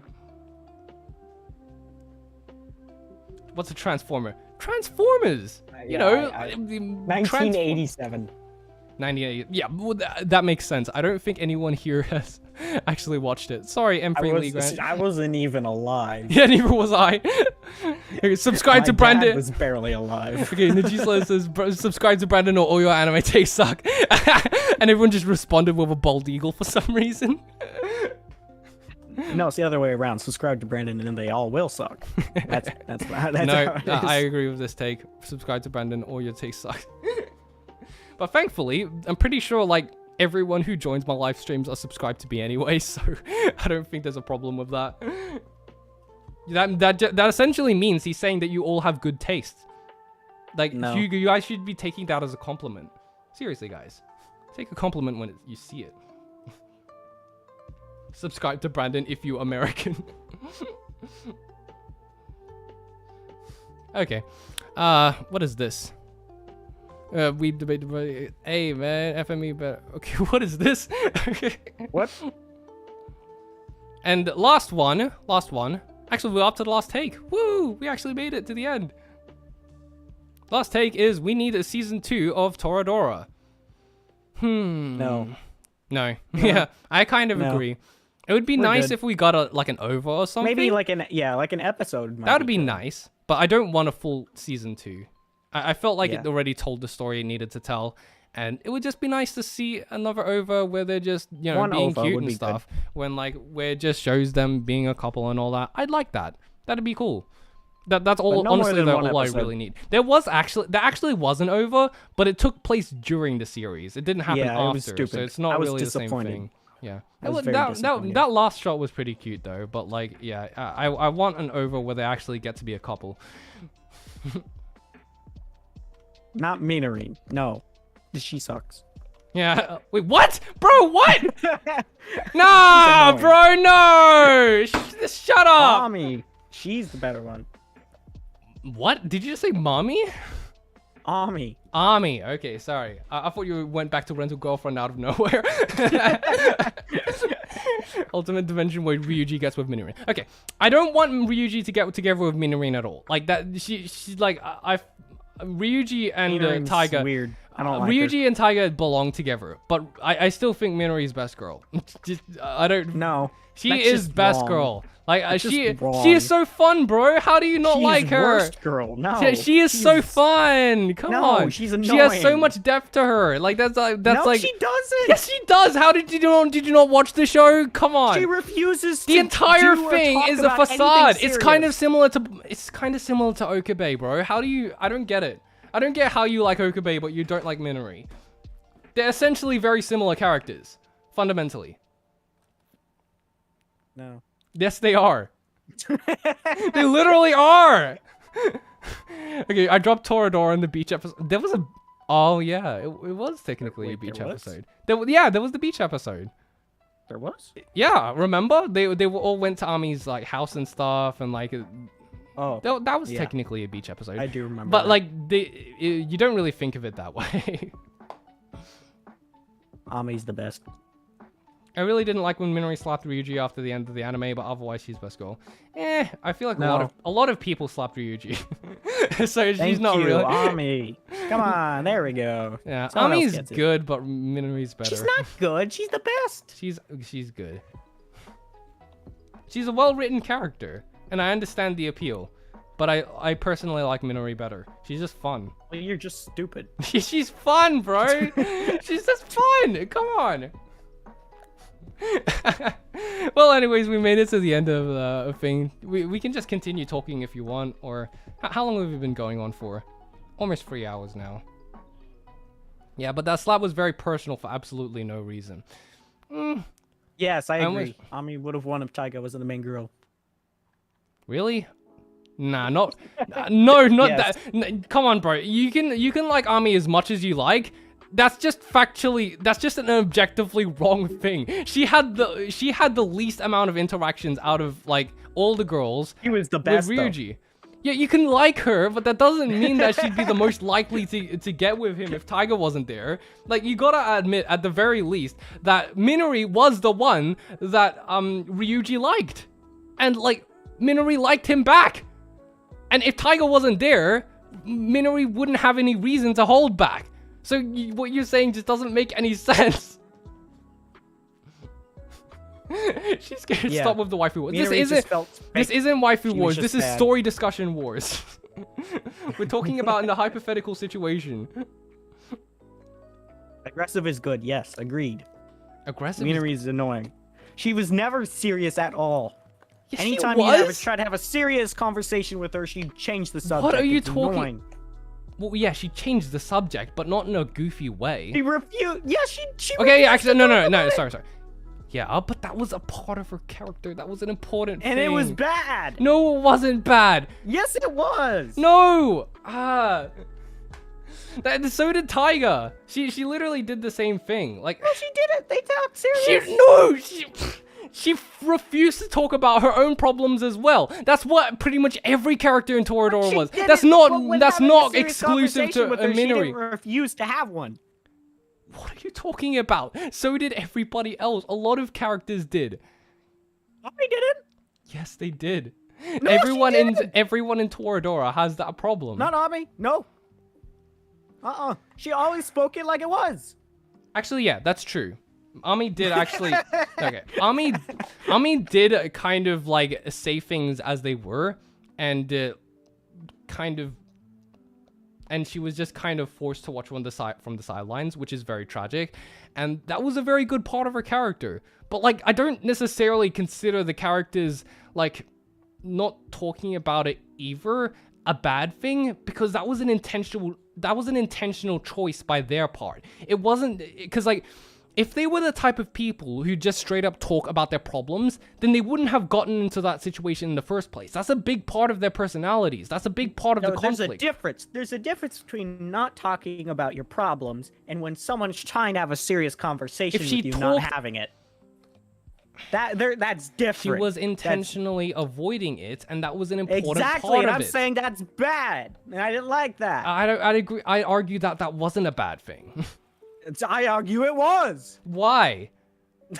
Because like, what I'd argue is a bad thing is if there are actual plot contrivances that stop the characters from talking to each other for absolutely no other reason than you need it for the plot to happen, but the characters actually do want to talk to each other, and just like things just keep getting in the way. In my opinion, like the universe just keeps getting in the way. In my opinion, that's like kind of a mark of bad writing, because like the characters would actually talk to each other, but like because of stupid plot contrivances, they can't. But in Toradora specifically, these are the characters' choices. That says a lot about who they are as a character, and that's an important part of the story. So I wouldn't argue that that's a bad thing. That's what makes them well written in the first place. Anyways, say they weren't well written. I said she was a bad yeah, I wouldn't say she was a bad character. What do you mean? I wouldn't say, bro. You're saying that I don't think they're well written, but I think they're a bad character. That doesn't make sense. You literally just said that. As in, I don't like them. Okay, that's fine. But you don't need to say that it's bad. You just gotta say that I don't like them. There's a difference. Just like how I say that I don't personally like this thing, but I can acknowledge that it's objectively good. There's a difference between those two things. Okay? So No. Just say, I don't like it. Okay? Just say that. No, Ami better. Just say, I don't like it. No. Shut up! Saber seems like Brandon and Nataku banter is pretty hilarious to watch. Nah, that's the main feature of these streams, guys. Like, why do you think I don't go stream without Nataku anymore? Because like, if it was just me talking, it's too one-sided with one personality. I need someone to balance me out. It'll be echo chamber. It'd be no. A lot of you chat need someone would. to call you a out lot on of your chat would still bullshit. disagree with me. Still, a lot like every time I go live, chat's still gonna roast me regardless of whether you're here or not. But like, the fact that someone's actually here to vocally voice it all makes it a different thing. We need an otaku to push Brandon out. Yeah. I mean, I like just having takes that like make Nataku angry as well. It's just like, there's just so fun watching him get angry. You're just gonna be like, no, Brandon, no, what the hell are you talking about? I'm just like, for you see. And I'm just going on this huge tangent. And he's like, no, Brandon, you are so stupid. And then Nataku will go on this entire tangent, and I'll just say the same thing about him. Yeah, we need a Brandon to make Nataku angry as well. Yeah, I respect Brandon's takes even if he apparently hasn't seen most good things. What are you talking about? Most of the shows that I've watched are good. Respect your takes even though they're wrong. I feel like that's a more accurate point. Yeah. But to say that I haven't seen most good things, I feel like a lot of the things that people are recommending me that's like, Brandon, you haven't seen this. It's like, well, they're pretty controversial and a lot of people like them and a lot of people don't, so... Bro, you haven't seen Code Geass. Oh, yeah, that one I definitely gotta watch, though. Yeah, but there's a difference between the ones that I say that I know I'm going to watch very soon, and the ones where I have just no interest in watching them in the first place. Oof, that'd be my husbando. Ota, the dude that does everything for Tanaka. Now no one's gonna be able to appreciate my pick. Tanaka from Tanaka-kun is always listless? Is that the show? But anyways, we actually... Yeah, anyways, we actually got through all the takes this time. Yay! What's going on in the Discord server? Oh wow, 520 new messages. What? There's been a lot of talk that ends there. That seems to happen a lot whenever I start a stream. That's not a hot take. Brandon's watched some anime 101 shows. It's just not enough. Yeah, that's the truth. That I 100% agree with. I've seen the shows that I've watched are generally very well respected and good. It's just that I haven't seen a lot of the more, ones where like weebs would actually talk about, like within the community and stuff, and like that are a bit lesser known compared to the super mainstream ones. I don't know. What is going on? Did someone tag me?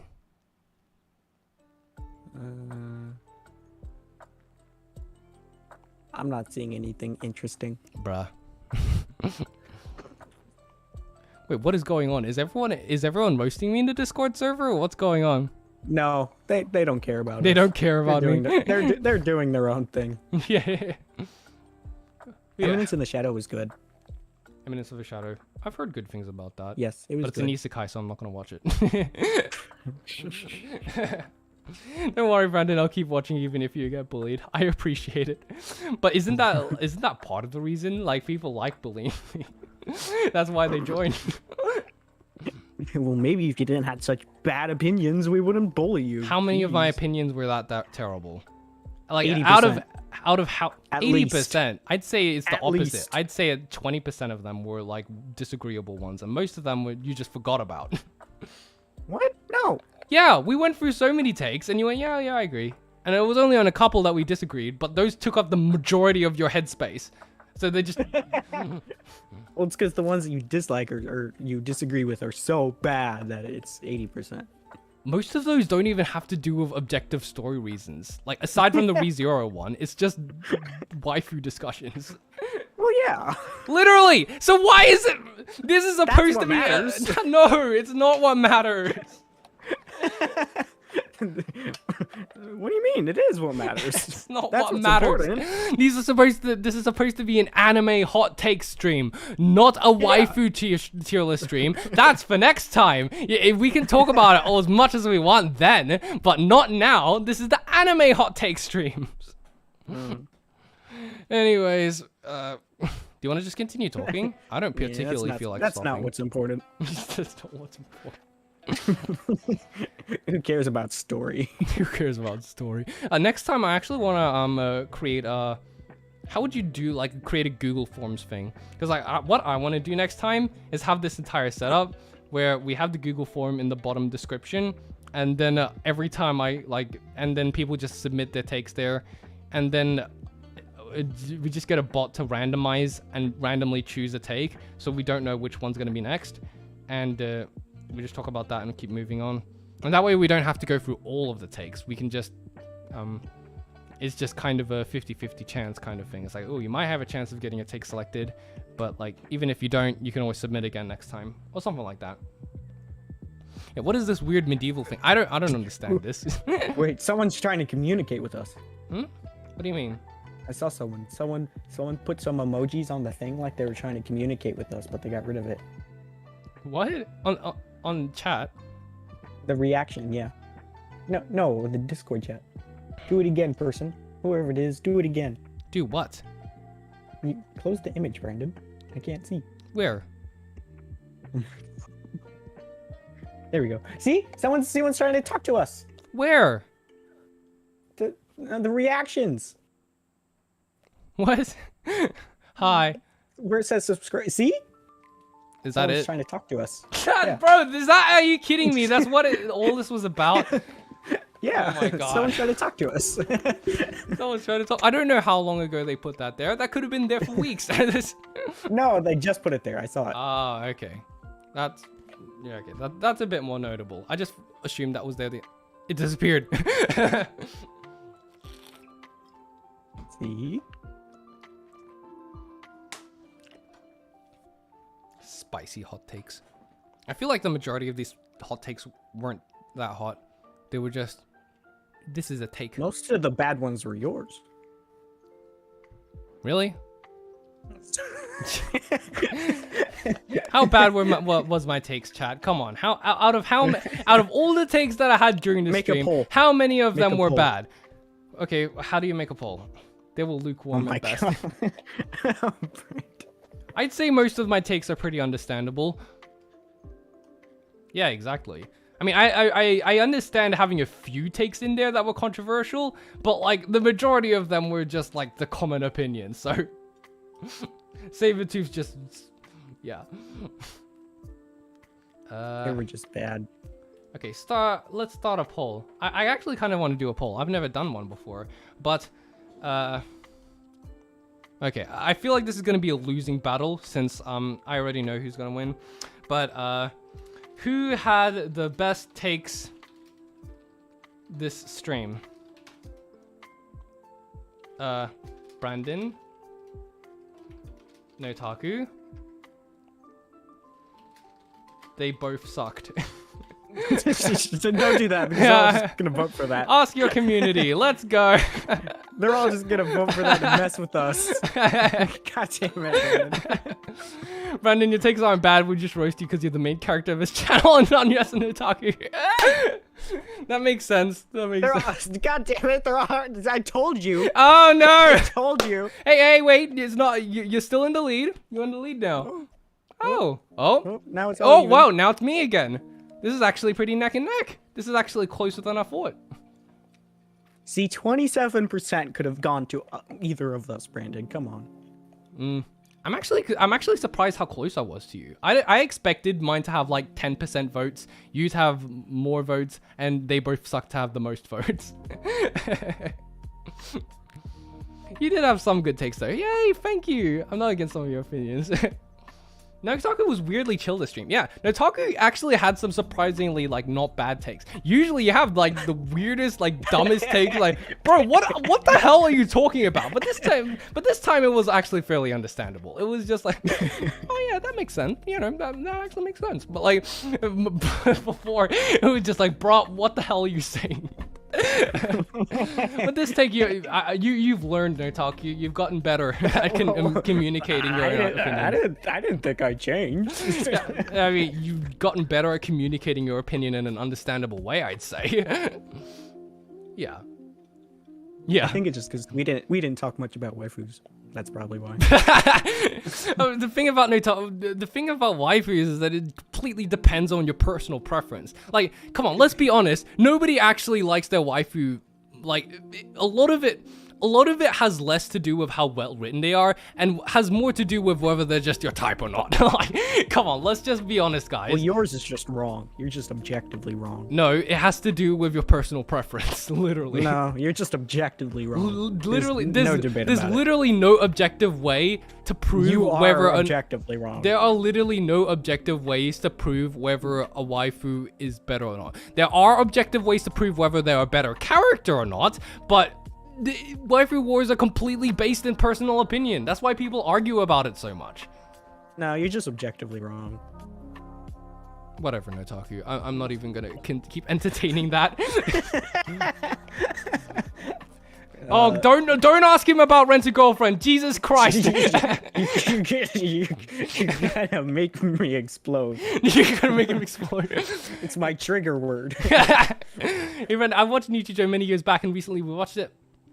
I've seen a video on it. I had a great time. So thank you for reminding me how much I love this anime. Oh, he's fully just joined now. Oh, thank you so much. I'm glad like I could bring back the memories and stuff. But yeah, this poll ended up actually being surprisingly like, wow, this is pretty close. You got rid of that 29%, they all would have voted for me, I'm telling you. Yeah. But what if they legitimately think that both our opinions suck? No. No, yeah. No. I mean, all you young men are going to have to give up the waifus at some point. So when you have to have real 3D girlfriends, so enjoy it while you can. Yeah, she's just roasting us while you can. I mean, to be honest, I think Nataku takes the entire waifu thing way more seriously than I am.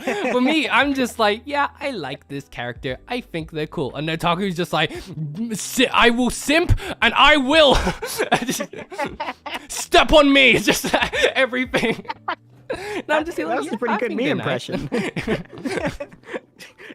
Man, I didn't know you could do such a good me impression. No. It is not called virtual reality. Come on, guys. We need to get up and talk to real women. That's But all of us need to learn that. It's scary. What do you mean they're scary? You're the one who's at the most. You're the one who he's the most shameless in regards to that sort of thing. Remember the entire debacle the other day in the Discord server? Guys, you will not believe this. Which one?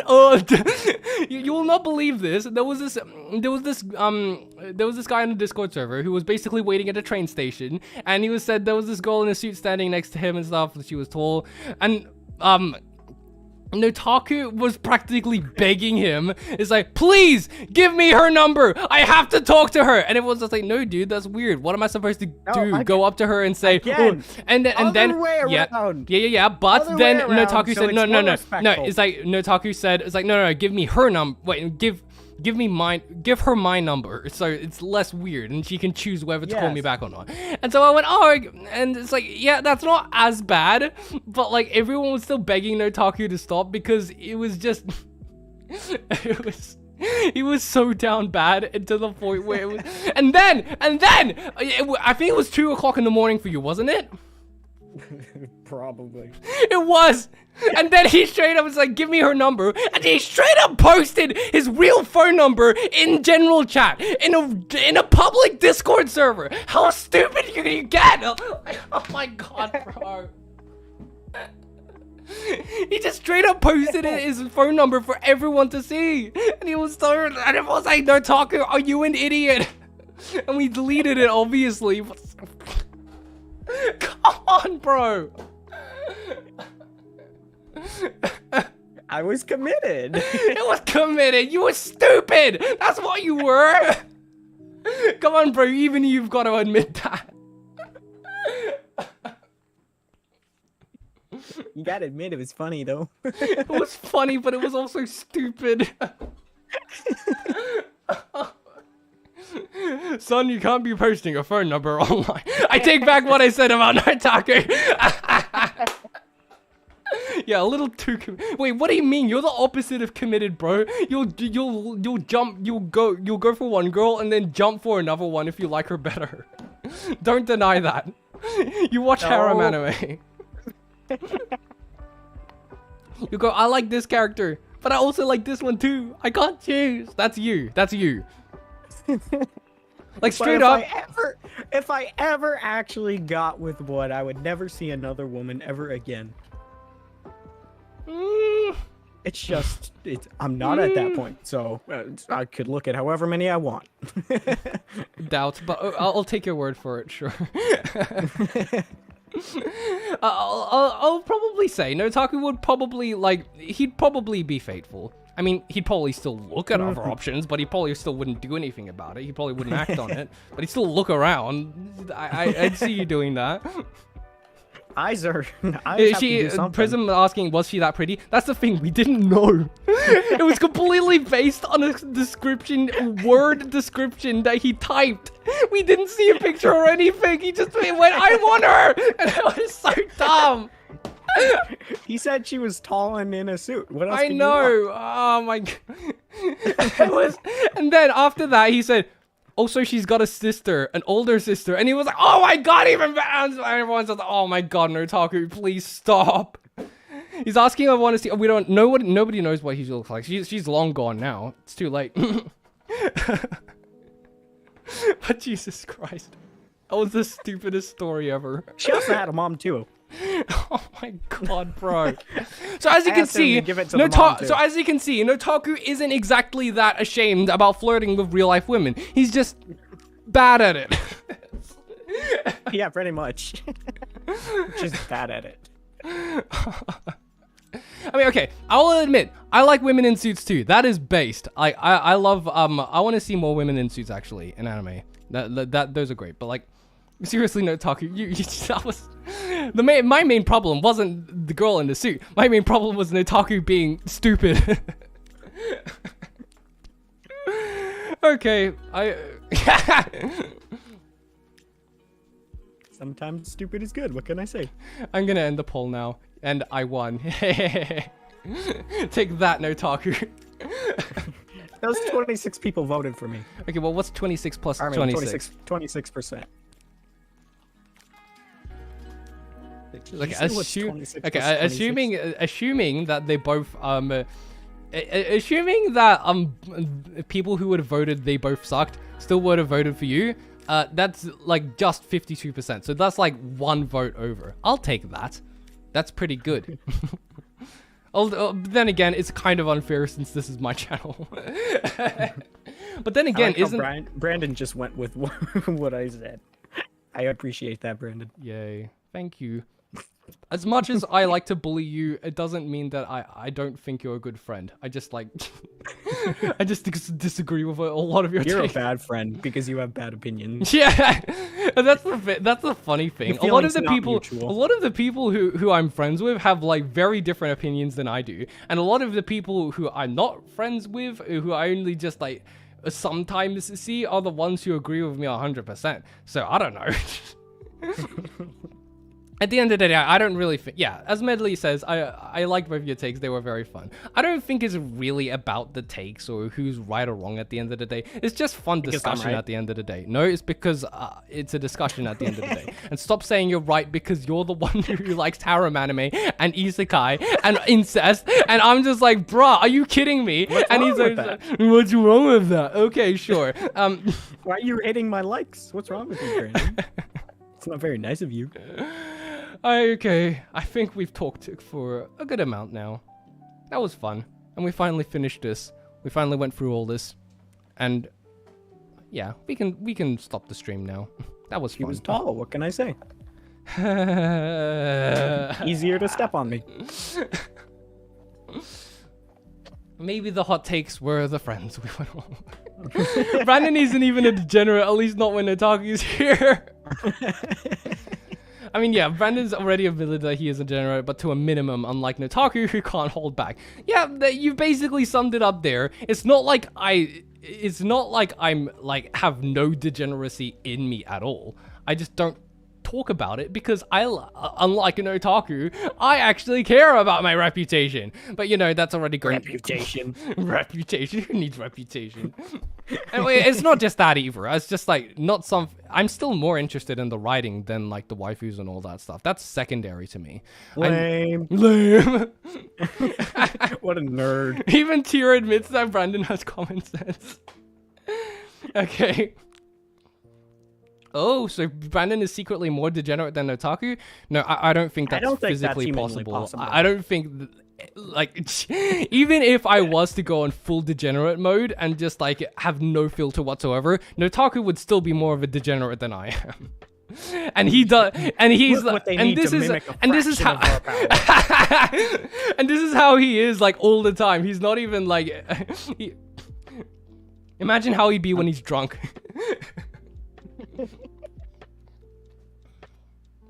Brandon, always remember that degeneracy isn't cool no matter how much peer pressure you get. Yes, tell that to Nataku.